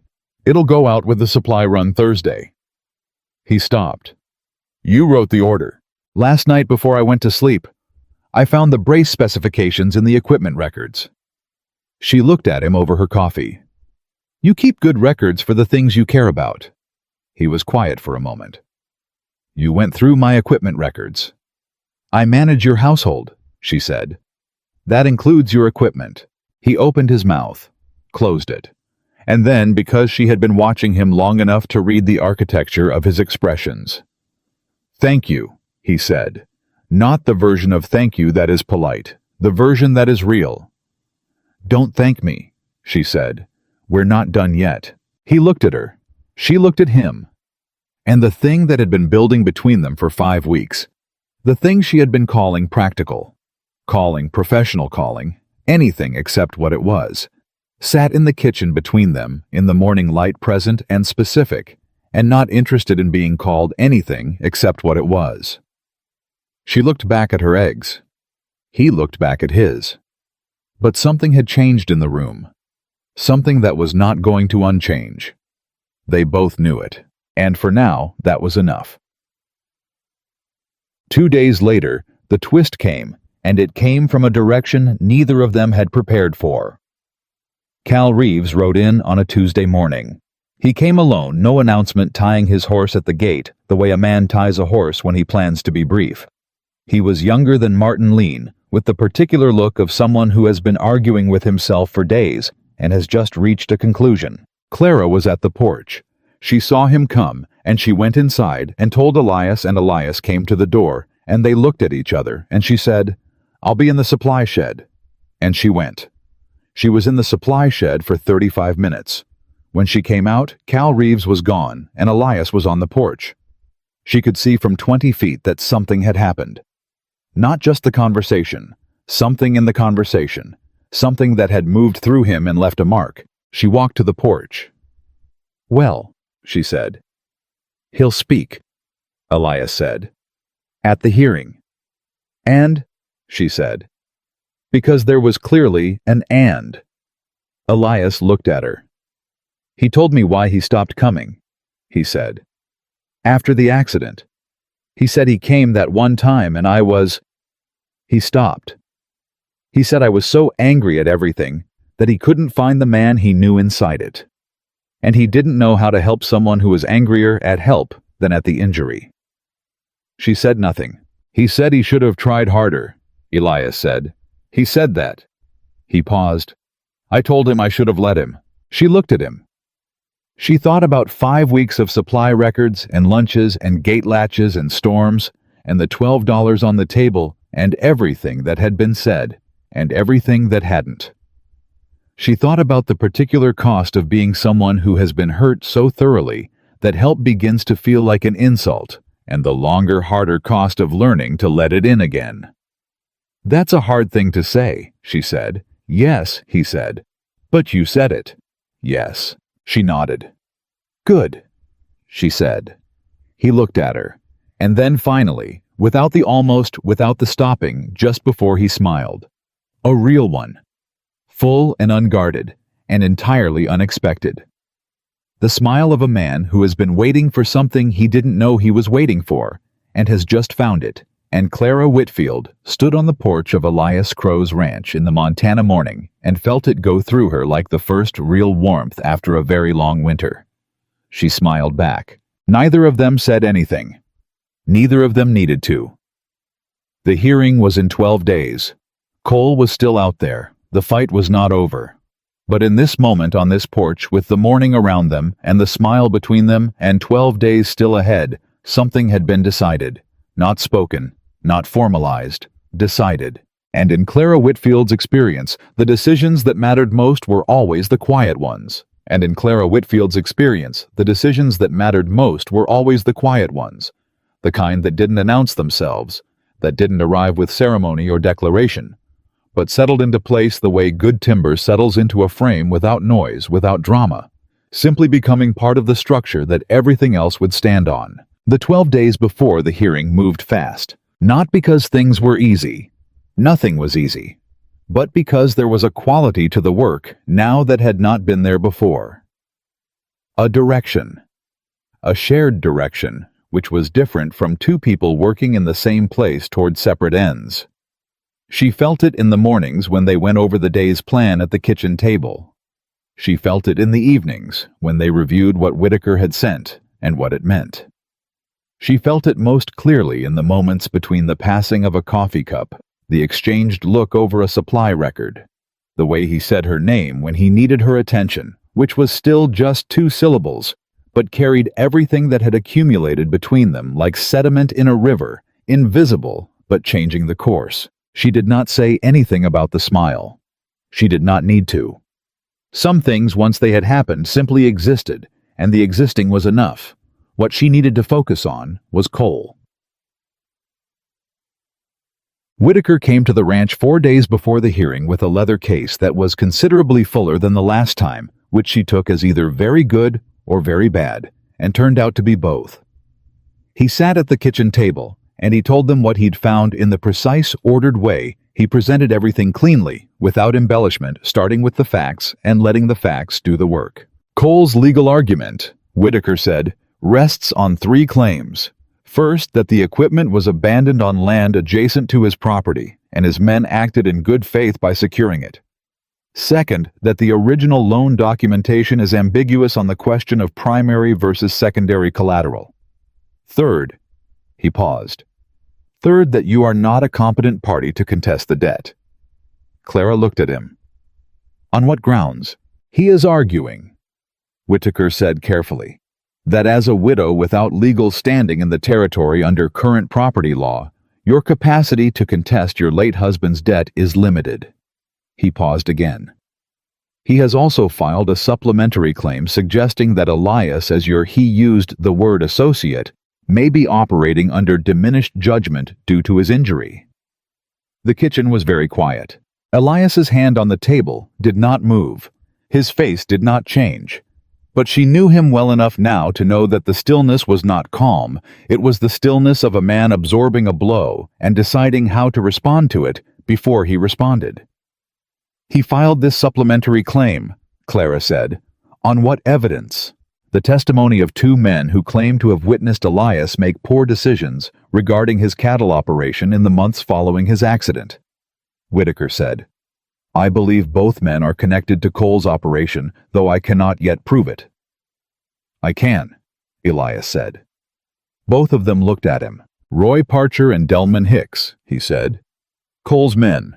They worked his north property the year after my accident. I know because Tom Henley mentioned them in context of Cole's expanded operation. He looked at Whitaker. If they're claiming to have witnessed my business decisions, they were trespassing on my property to do it. My east fence line borders Cole's north pasture. Any observation they made of my operation would have required them to be on my land without permission. Whitaker looked at him for a moment. Then he wrote something in his case notes. That's useful, he said. There's more, Elias said. The 2 decisions they're likely to reference, the sale of my cattle share and the purchase of this property, both happened through legal channels with documented agreements. The sale went through Mill Creek First National. The property purchase went through you. He looked at Whitaker. Are those the decisions of a man without judgment? They are not, Whitaker said. Then their testimony is either fabricated or refers to decisions that are demonstrably sound, Elias said. Either way, it falls apart under examination. Whitaker closed his case, opened it, wrote something else. I should have asked you this 2 weeks ago, he said. You should have, Elias said, not unkindly, just factually. Clara looked at Elias. He was not looking at her. He was looking at Whitaker, focused and deliberate, but she could see the quality of him in that moment. The thing that the accident and the isolation and 3 years of Coles Valley, having already written him off, had obscured. The man who had ridden cattle drives for 6 years and made decisions that other men followed. The man who had looked at a widow's situation and immediately identified the most useful thing he could do. Not a broken man, never a broken man. A man carrying a wound which was different. She had learned to tell the difference over 7 weeks. It was, she thought, one of the most important things she'd ever learned. "The widow's standing question," she said to Whitaker. "What can we do about it?" "It's his strongest argument, practically speaking," Whitaker said. "Territory law on widows' property rights is—" He paused. "Not straightforward." "So what do we do?" she said. Whitaker looked at his notes, then at her, then briefly at Elias with the expression of a man arriving at a thought he is not sure how to introduce. "There are," he said carefully, "legal structures that would give you full standing as a party to the debt and to any property claim." He paused. "One of them is marriage." The kitchen was very quiet. She did not look at Elias. She looked at Whitaker. "What are the others?" "A formal business partnership, documented and filed," Whitaker said. "If you and Elias are on record as business partners, your standing in any dispute involving assets of the partnership is equal to his." "How long does that take to file?" she said. "I can have it done in 2 days," Whitaker said. "Then file it," she said. Whitaker nodded. He wrote. He closed the case. "I'll need both your signatures tomorrow morning," he said. "I'll write out." He left. The kitchen was quiet for a moment after the sound of his horse faded. Then Elias said, without looking up from the table, "He thought I was going to propose." "I know," Clara said. "You headed it off." "I did." She picked up the coffee cups and took them to the wash basin. "Because if something is going to happen between us, it's going to happen because we decide it, not because a lawyer found it useful." A silence. "Clara," he said, "the partnership filing is the right move," she said at the basin, her back to him. "It gives us what we need for the hearing. What comes after the hearing is a separate question." Another silence. Longer. "You think about what comes after the hearing," he said. It was not a question. She turned around. She looked at him directly. "Yes," she said. "Don't you—" He held her eyes. "Yes," he said. "Good," she said. "Then we have 12 days to win the hearing, and after that we can talk about what comes after." She went back to the basin. She heard him push his chair back and stand the careful, managed movement she could track by sound now as easily as sight, and she heard him walk to the door, and she heard him stop. "Clara," he said. She kept her hands in the basin. "Yes." "The partnership," he said. "It's not— I want you to know it's not only—" "I know," she said, gently. "I know Elias." A pause. The door opened. He went out. She stood at the basin and let the breath out that she'd been holding. 8 days. Then the hearing. Then whatever came after. One thing at a time. Whitaker came the next morning and they signed the partnership papers.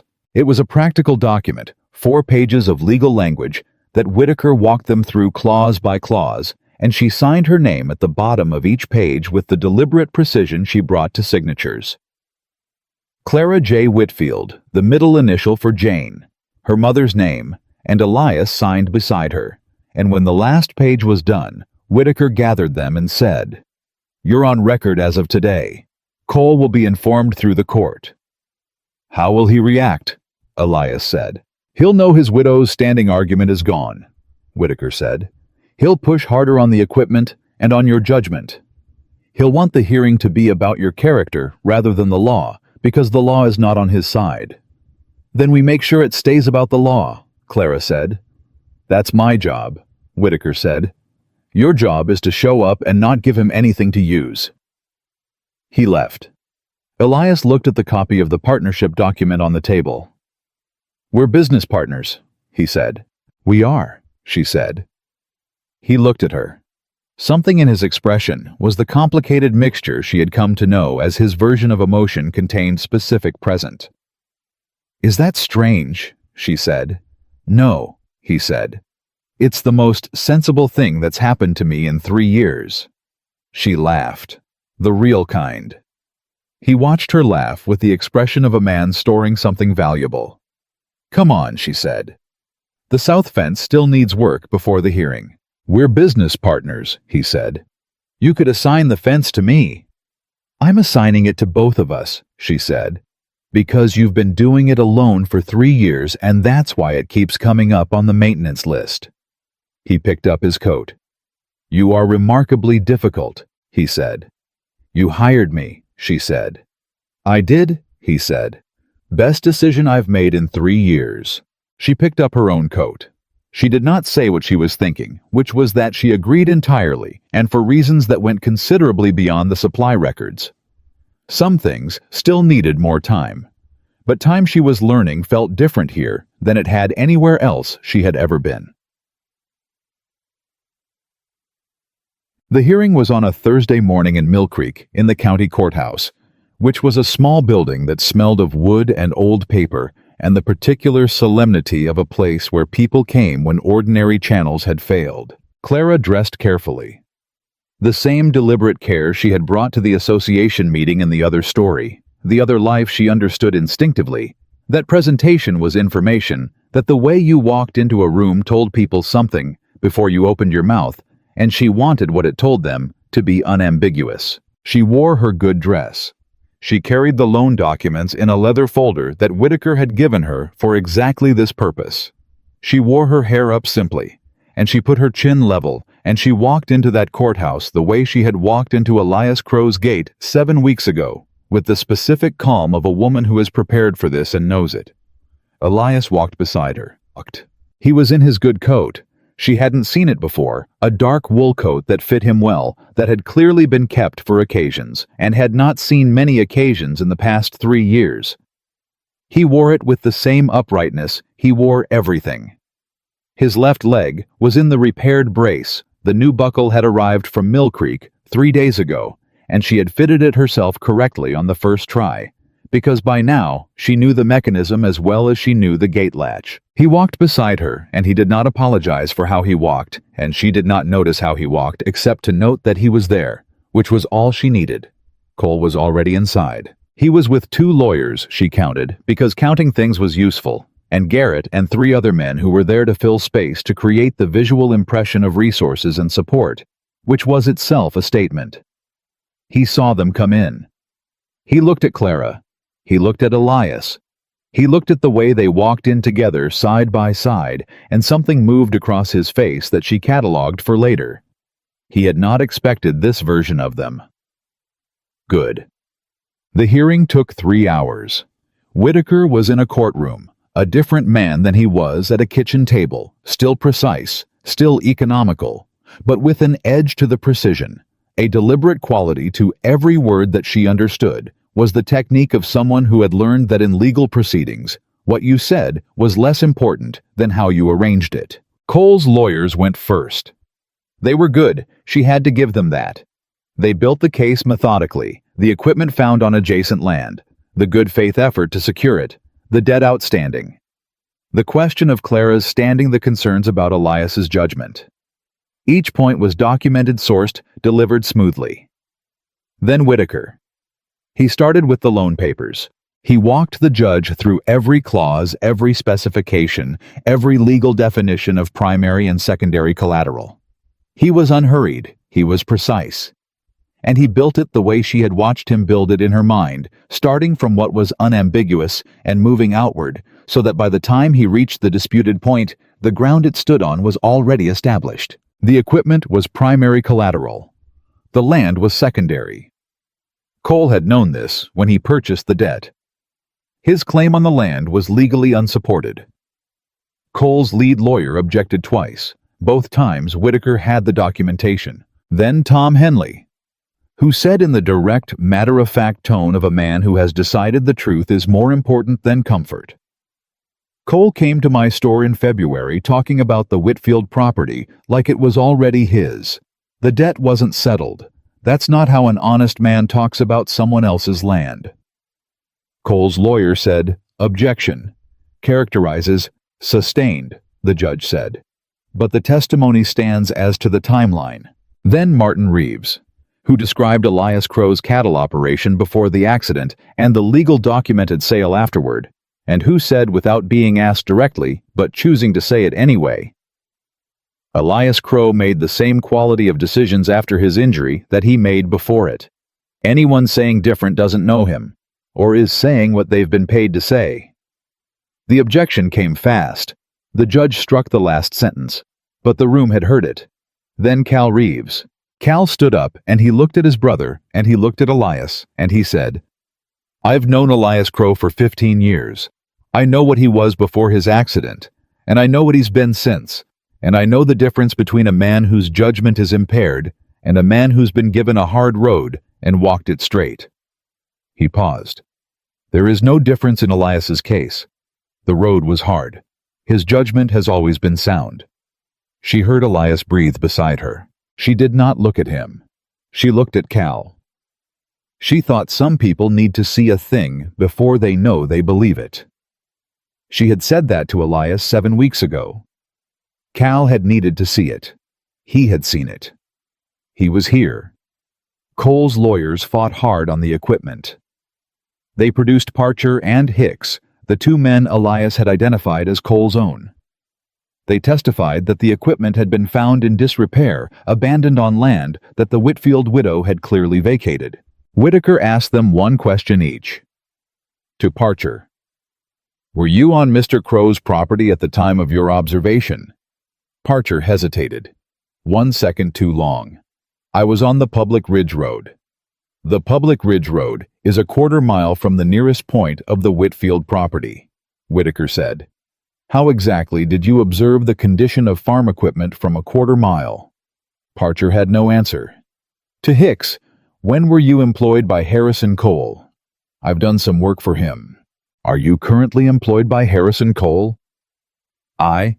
Yes or no?" "Yes," Hicks said. Whitaker sat down. He said nothing else. He did not need to.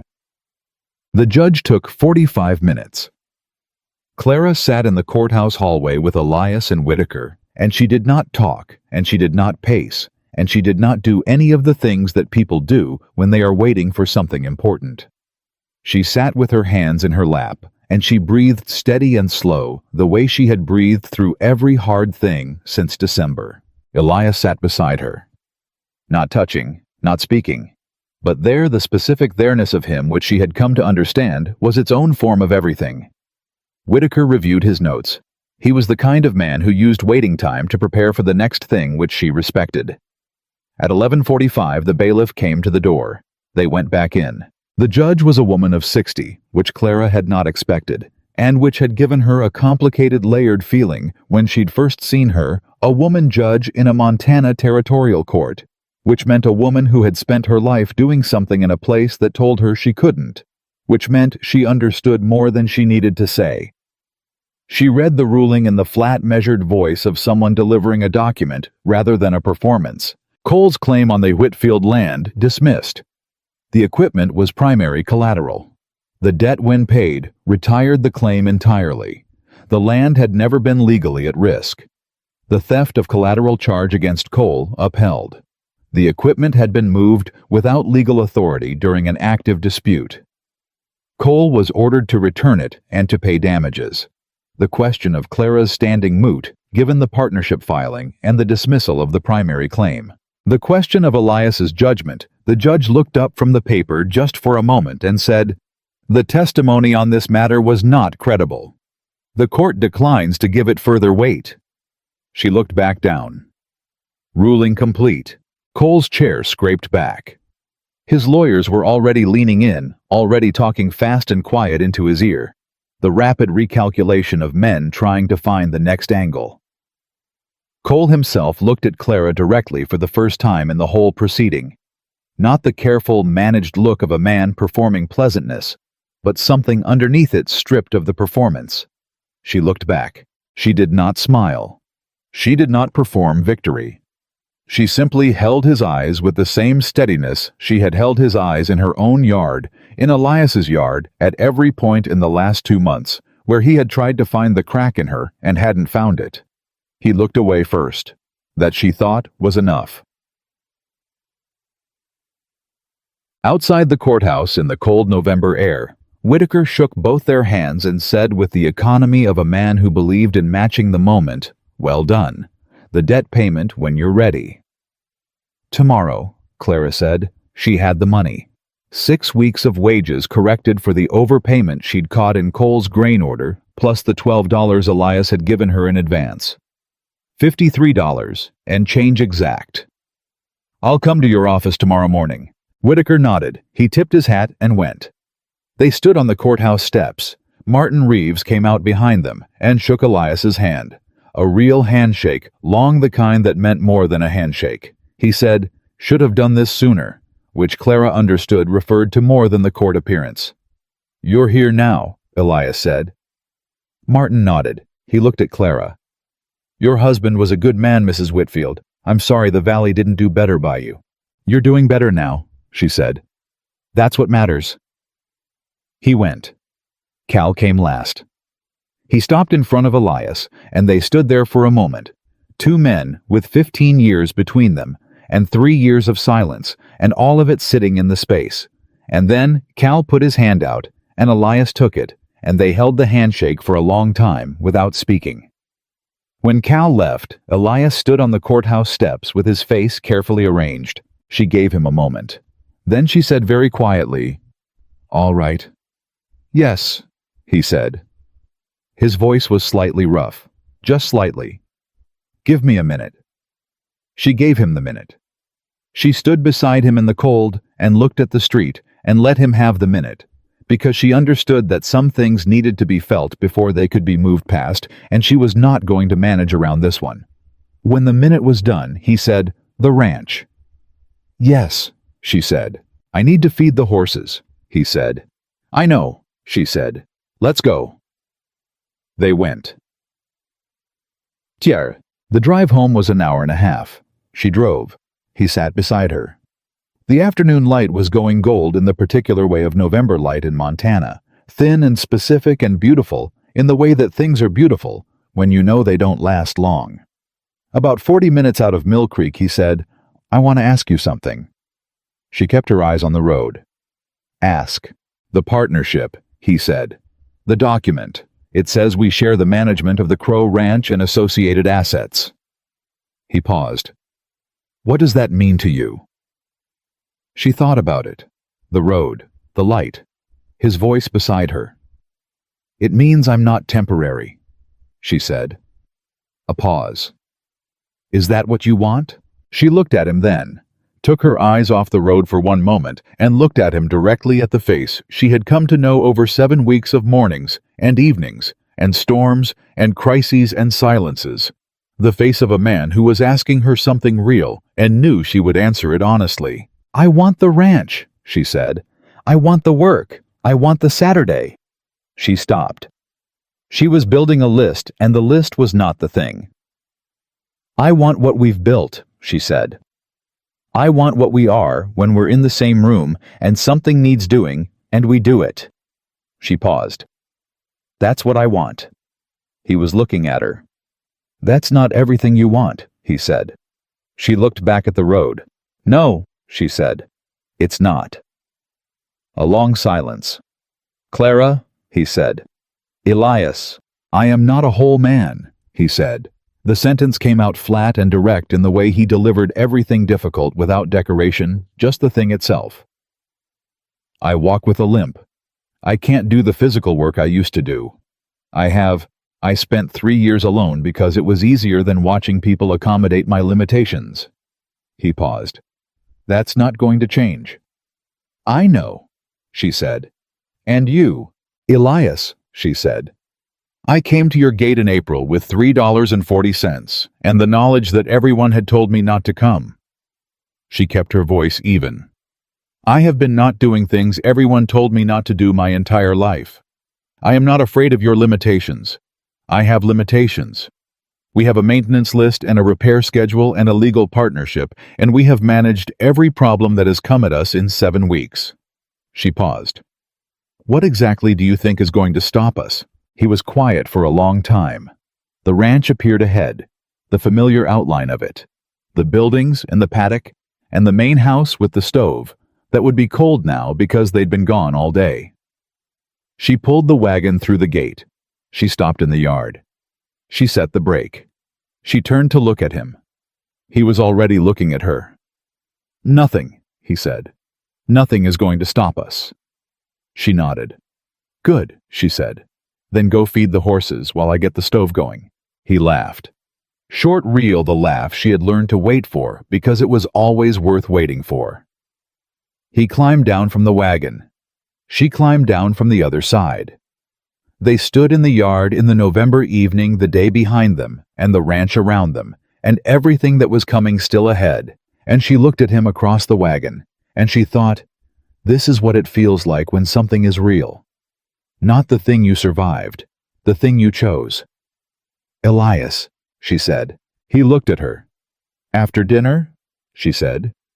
"There are things we should say." He held her eyes.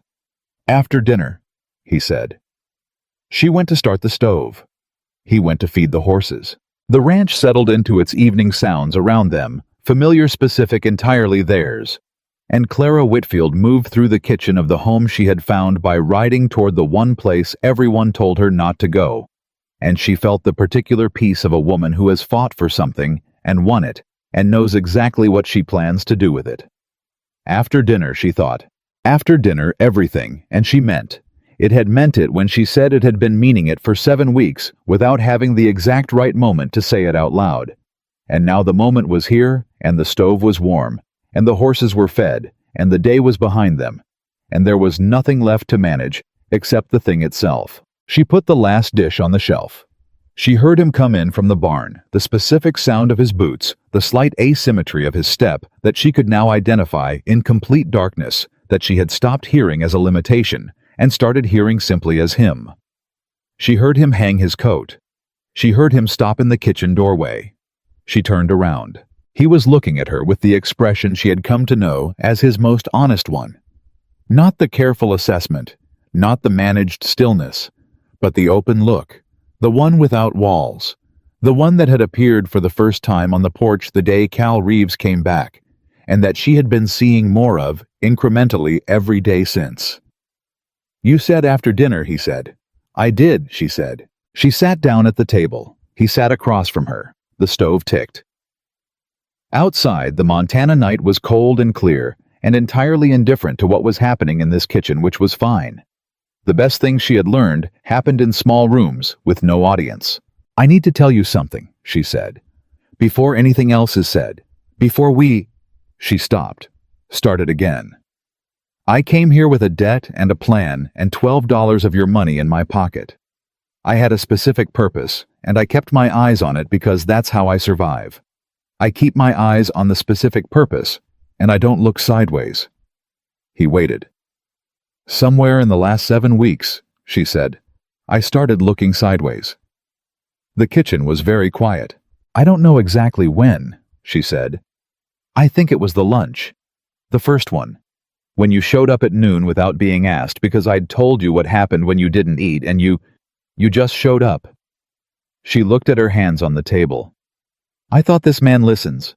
Actually listens. And I hadn't been listened to in I don't know how long." She looked up. "And then I couldn't stop noticing things. The way you talk to the horses. The way you keep your records. The way you looked when Cal Reeves shook your hand today, and I could see you trying to hold on to yourself." She stopped. "I notice everything about you, Elias. I have for weeks. And I thought you should know." He said nothing for a long moment. She held his eyes, and she did not look away, because she had decided in the courthouse hallway, watching him take Cal's handshake, that she was done managing this particular thing from a careful distance. "Clara," he said. "Yes." "I fixed your boots," he said. She blinked. "I know. I noticed 3 days after you did it." "Why didn't you say anything?" "Because you did it quietly," she said. "Like something you didn't want credited. I thought if I said something, you'd stop doing it." He looked at her. "I didn't want you to think—" "I knew what to think," she said. "That's what I'm telling you. I knew what to think, and I thought it, and then I spent 2 weeks telling myself I was wrong." She paused. I wasn't wrong. The stove ticked. The night pressed against the windows. I have nothing to offer you, he said, the flat, honest voice, no performance in it. The ranch it's functional, it's better than it was, but it's not a life a woman should have to settle for. She looked at him. Elias, she said, I lived through a Montana winter alone on $3.40. I have spent the last 7 weeks fighting a land thief through the legal system while managing your household, training your horses, and updating your supply records. She paused. I am not a woman who settles. If I'm here, it's because I want to be here. Another pause. Is that clear? He was very still. Yes, he said. That's clear. Good, she said. He reached across the table and he covered her hand with his, the same gesture she had made to him in the storm when she'd found him against the fence post and crouched beside him and covered his hands because he needed warmth, and she had it. He did it the way she had done it, simply without ceremony, because it was the right thing and the moment called for it. She turned her hand over. She held his. After the debt is paid tomorrow, she said. After that's finished. Yes, he said, not waiting for the question, just answering it. She squeezed his hand once. He held on. She paid the debt the next morning. $53 counted out in Whitaker's office, each bill and coin placed on the desk with the specific deliberateness of a woman who has been carrying this number for 8 months and wants to feel every moment of setting it down. Whitaker stamped the receipt. He handed it to her. He said, The Whitfield property is clear. Cole's damage payment will be issued within 30 days. He paused. What will you do with the farm? She had thought about this. She had been thinking about it since the night in the courthouse hallway, when she'd understood that whatever came next was going to be different from what she'd planned when she left that farm in April. I'll keep it, she said. The land is Daniel's land. I'm not selling it. And you, Whitaker said. He said it with the careful neutrality of a professional who is asking something that is not quite his business, but feels it might be useful. I'm staying at the Crow Ranch, she said, as a partner. She paused. In all the relevant senses of the word. Whitaker looked at her. Then he looked at the partnership document on his desk. Then he almost smiled, not quite, but the territory around his mouth moved in a way that was its nearest equivalent. I'll update the file accordingly, he said. She rode back to the ranch with the receipt in her coat pocket, and the particular lightness of a person who has set down a weight they'd been carrying so long they'd forgotten it was there. She realized 3 months past the winter that was supposed to finish her. She was still here. She was more than still here.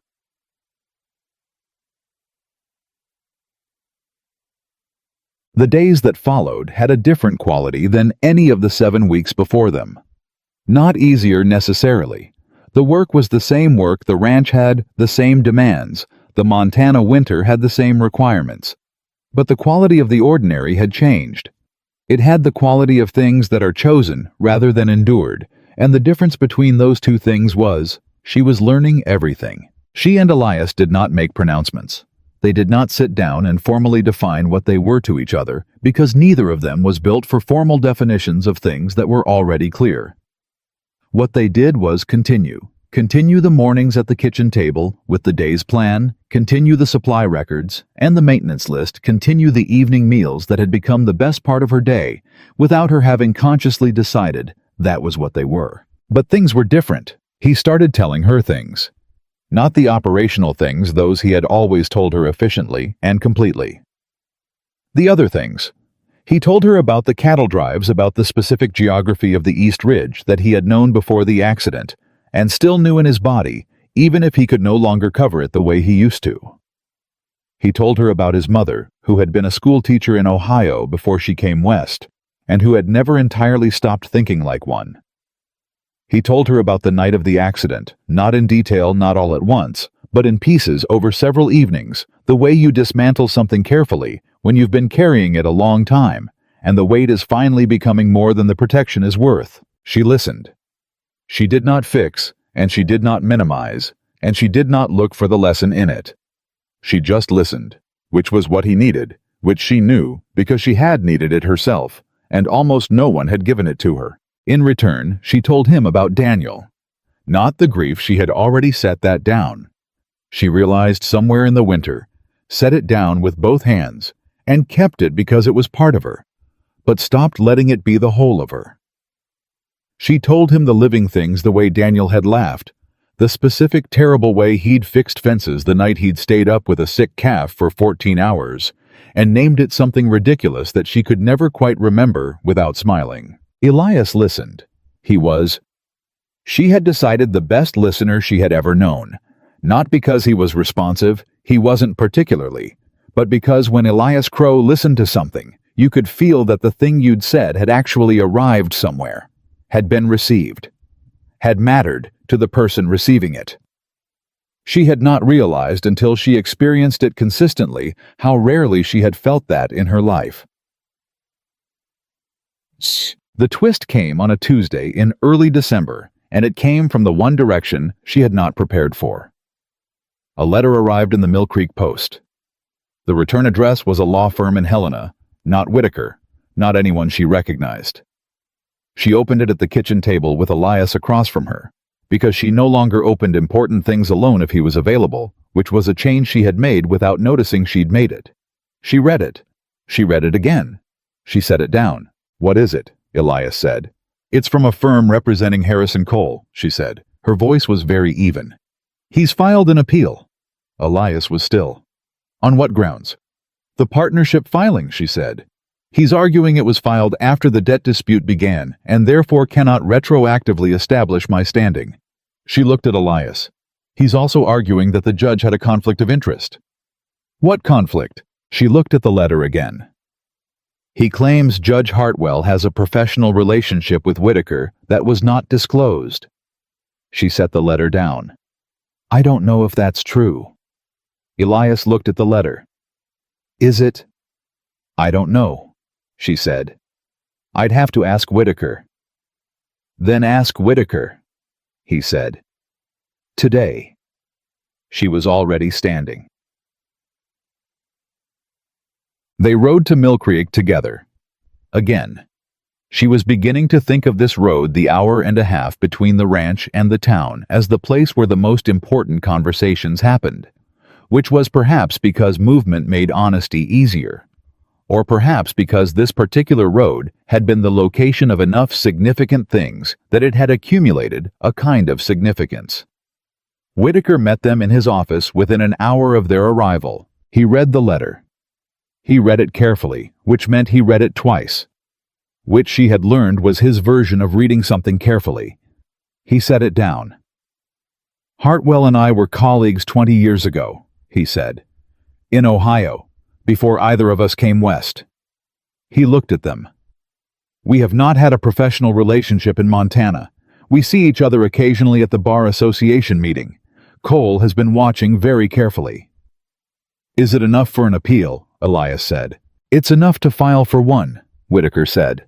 "Whether it succeeds is a different question." He paused.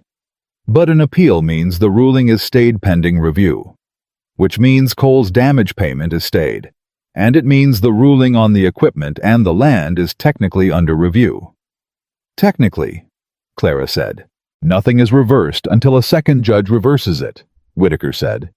"But it creates uncertainty. And Cole's been in this territory long enough to know that uncertainty is often more useful than a clean win." She understood. An appeal didn't need to succeed. It needed to be expensive and slow and uncertain enough that a widow and a man with a damaged leg would decide that the cost of fighting it was more than the value of the prize. He was betting again that they would calculate the odds and decide to let go. She looked at Elias. He looked at her. "Fight it," they said at the same time. Whitaker looked at them. Something passed across his face, not surprise exactly, but the expression of a man who finds himself, despite his professional restraint, genuinely pleased by something. "It will take time," he said. "Months, possibly."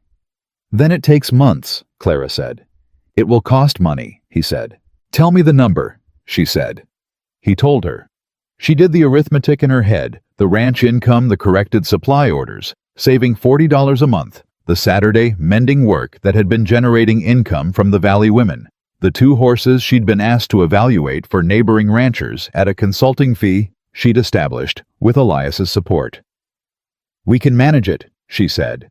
"We can manage it," Elias confirmed. Whitaker looked at them both for a moment, and then he said something she had not heard him say before in 3 months of working together. "It has been a genuine pleasure," he said, "to represent people who refuse to be defeated by people who expect them to be." She almost said, "Thank you." She said, "Win the appeal, Whitaker. Then we'll talk about pleasure." He almost smiled. "Yes, ma'am," he said. The months that followed were the months of waiting, which were harder in some ways than the months of active fighting, because fighting gave you something to do with your energy, and waiting required you to hold it still. She held it still.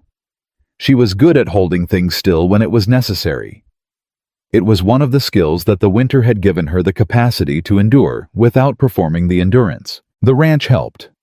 The ranch was always the thing that helped the specific immediate physical reality of work that needed doing, and could be done regardless of what was happening in a courtroom in Helena. She threw herself into the work with the same energy she had brought in the first weeks, and the ranch responded the way it had always responded to her attention, by becoming more organized, more efficient, more connected to the valley around it. Cal Reeves started coming by on Thursdays not for any specific purpose, but in the way that people come by when they want to make up for something by being present, which she respected. He and Elias talked the way men talked when they were recovering a friendship, carefully. At first, then less carefully, then with the ease of something that was finding its original shape again. She watched this with the quiet satisfaction of a woman who had said, "Give Cal time," and been right. Martin Reeves sent his youngest son to learn horse care from Elias, which was its own kind of statement. A man who trusted his son to the teaching of another man was saying something specific about what he thought of that man's judgment. Elias taught the boy with the same patience and precision he brought to everything. She watched them in the paddock one afternoon and thought he would have been a good father. And then the thought surprised her, and she set it down for later, the way she set things down when they needed time. Tom Henley started routing his supply orders through the ranch when families in the area needed bulk pricing. She had suggested it, and Tom had said yes, and the small commission it generated was modest, but it was also a form of connection, a formal acknowledgement that Crow Ranch was a hub rather than an outpost, that it was, as she had said to Elias in the earliest weeks for people. Mabel Greer came to the ranch in January. She knocked at the door on a Saturday afternoon, and she was carrying a covered dish and an expression that was doing hard work to look ordinary. "I thought you might need supper," she said, "with all the legal business." Clara took the dish. "Thank you, Mabel." "I've been telling people," Mabel said, quickly, like someone who has been holding something and finally releases it. "What you told me, about Cole using people to carry his water." She paused. "People are listening. Some of them, anyway, the ones who matter." Clara looked at her. "Which ones matter?" "The wives," Mabel said. "Always the wives." Clara held the door open wider. "Come in," she said. "I just made coffee." Mabel came in. She was the first. She was not the last. Chateau say. The appeal decision came in March. She was at the kitchen table when Whitaker's rider arrived. She had been at the kitchen table because she was always at the kitchen table at 8 in the morning with the supply records, which had not changed in 8 months, and she did not expect to change. Elias was in the equipment shed. She heard the horse, and she went to the door, and she recognized the rider as the young man Whitaker used for fast delivery, and she felt the particular quality of a wait that is ending. She took the letter. She read it. She stood in the doorway for a moment.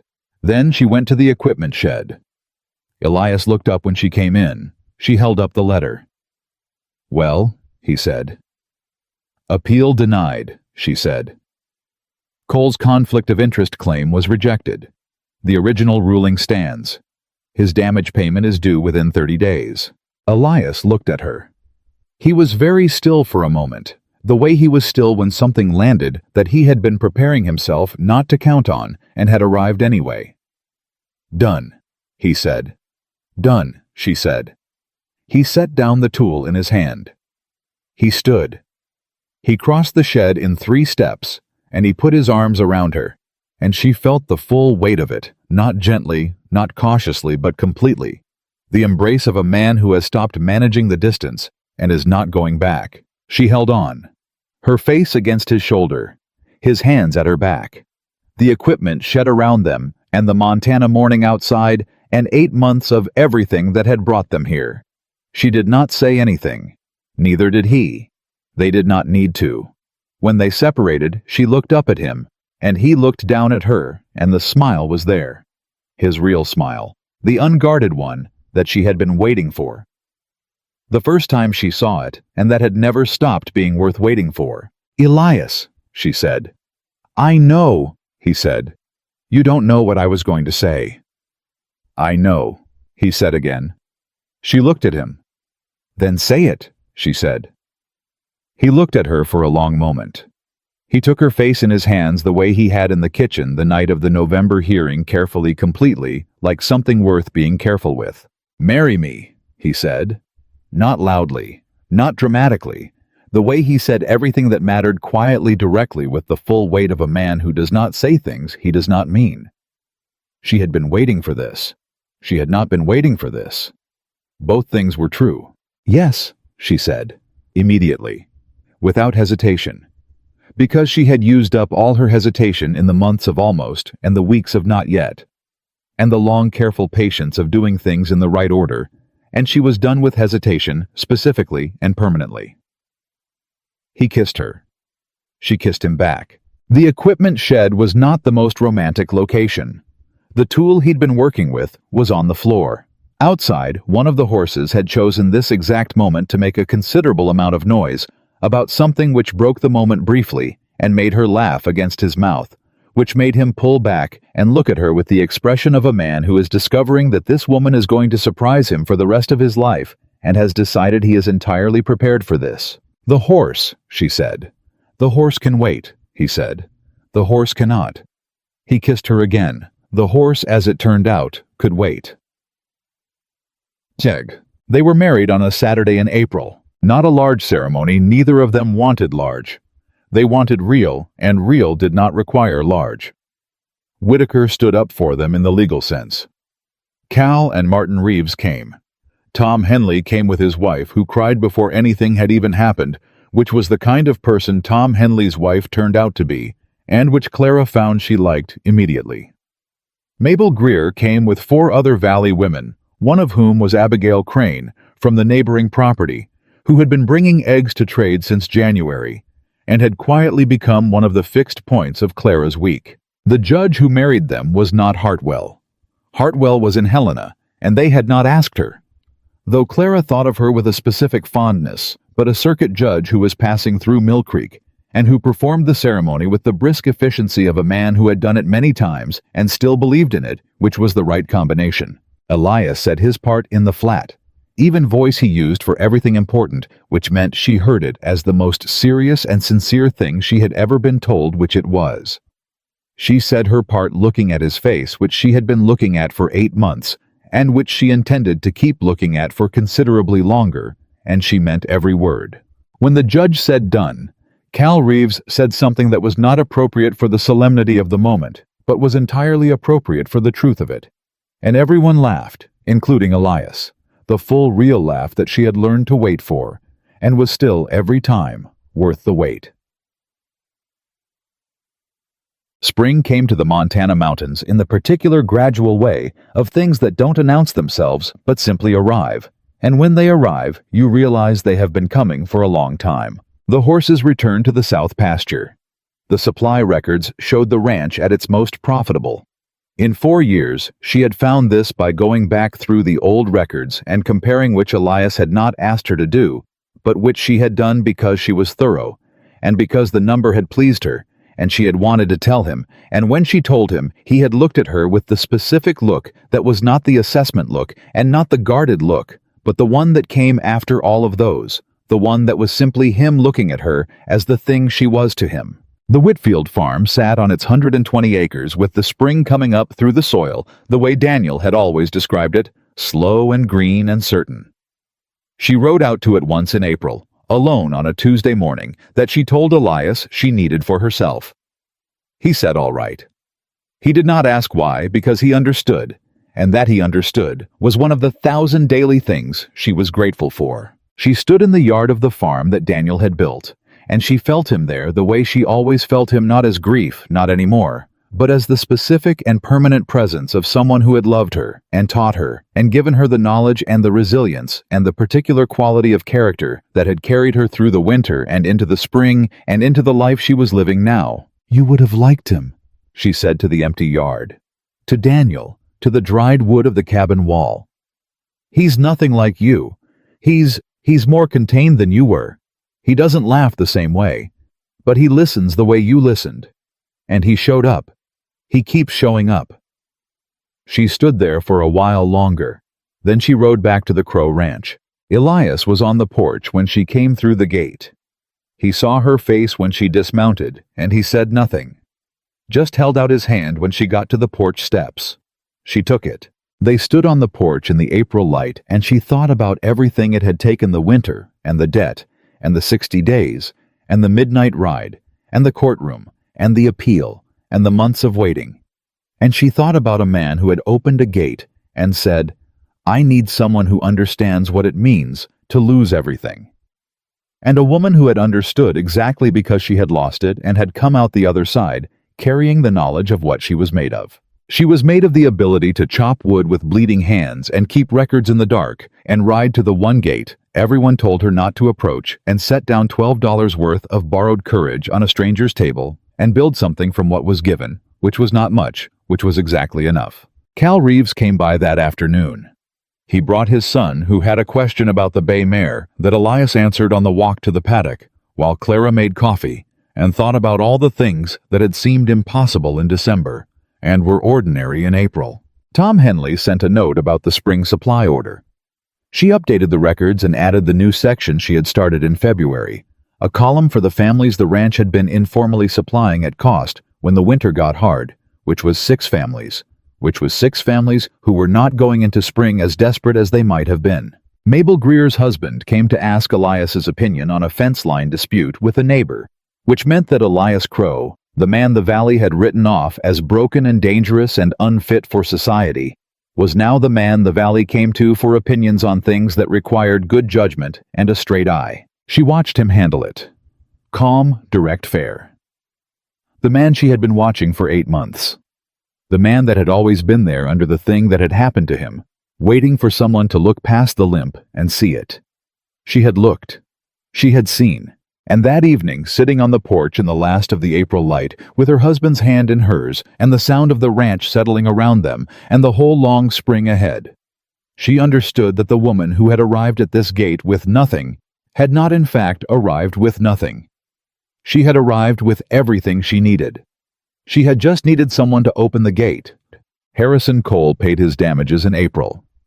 The money went into the ranch account, and from there into the families who had kept the winter, and into the brace fund she had started for the traveling metalworker, who came twice yearly, and into the small reserve she kept for the Whitfield farm, because it was Daniel's land, and she was going to keep it, and someday she was going to know exactly what it was for. Elias walked with a limp. He would always walk with a limp. He did not apologize for it, and she did not ask him to, and the valley had stopped looking at it, which was the thing that mattered. Not that he was changed, but that the people around him had been given enough time and enough truth to see what had always been there. On a Tuesday evening in late April, over the kitchen table that had held $12 and a supply ledger and a partnership document and 100 important conversations, Elias said, "The south pasture is ready. We can expand the herd by spring end." "I know," she said. "I updated the projections last week. We can support 8 more head if the feed order is adjusted." He looked at her. "You already adjusted the feed order." "I adjusted it yesterday," she said. "The delivery is Friday." He looked at her for a long moment. The look that was not assessment and not calculation, but was simply him looking at her the way he had been looking at her for 8 months and the way she intended to be looked at for the rest of her life. "Clara Crow," he said. She looked up. She would not get tired of the name. She had decided this already, and she was certain she was right. "Elias," she said, "I would have sat against that fence post until the storm decided," he said. "You know that." "I know," she said. "You came anyway." "I came anyway," she said. "I'll keep coming." He nodded, once, the nod that was his version of everything. She went back to the supply records. He went back to the equipment notes. The stove ticked. The horses were quiet in the paddock. Somewhere on the south pasture, the spring grass was coming up through the Montana soil, slow and green, and certain, the way things come up when the ground has been prepared by people who understood that the most important work is the work you do in the hard season before the spring, when no one is watching. And the only reason to keep going is that you have decided you are the kind of person who keeps going. Clara Whitfield had decided that a long time ago. She had come to Montana at 19 with a man she loved, and built a life and lost it, and survived the losing, and ridden to a gate that everyone told her not to approach, and built something new from what was given, which was a broken brace, and $12, and a man who had been waiting without knowing he was waiting for someone who understood what it meant to lose everything and get up anyway. She had found him. He had found her. And what they had built on the east ridge of a Montana valley, where nobody had expected either of them to amount to anything after the things that had happened to them, what they had built was not a second chance. It was a first one, the real kind, the kind you earn.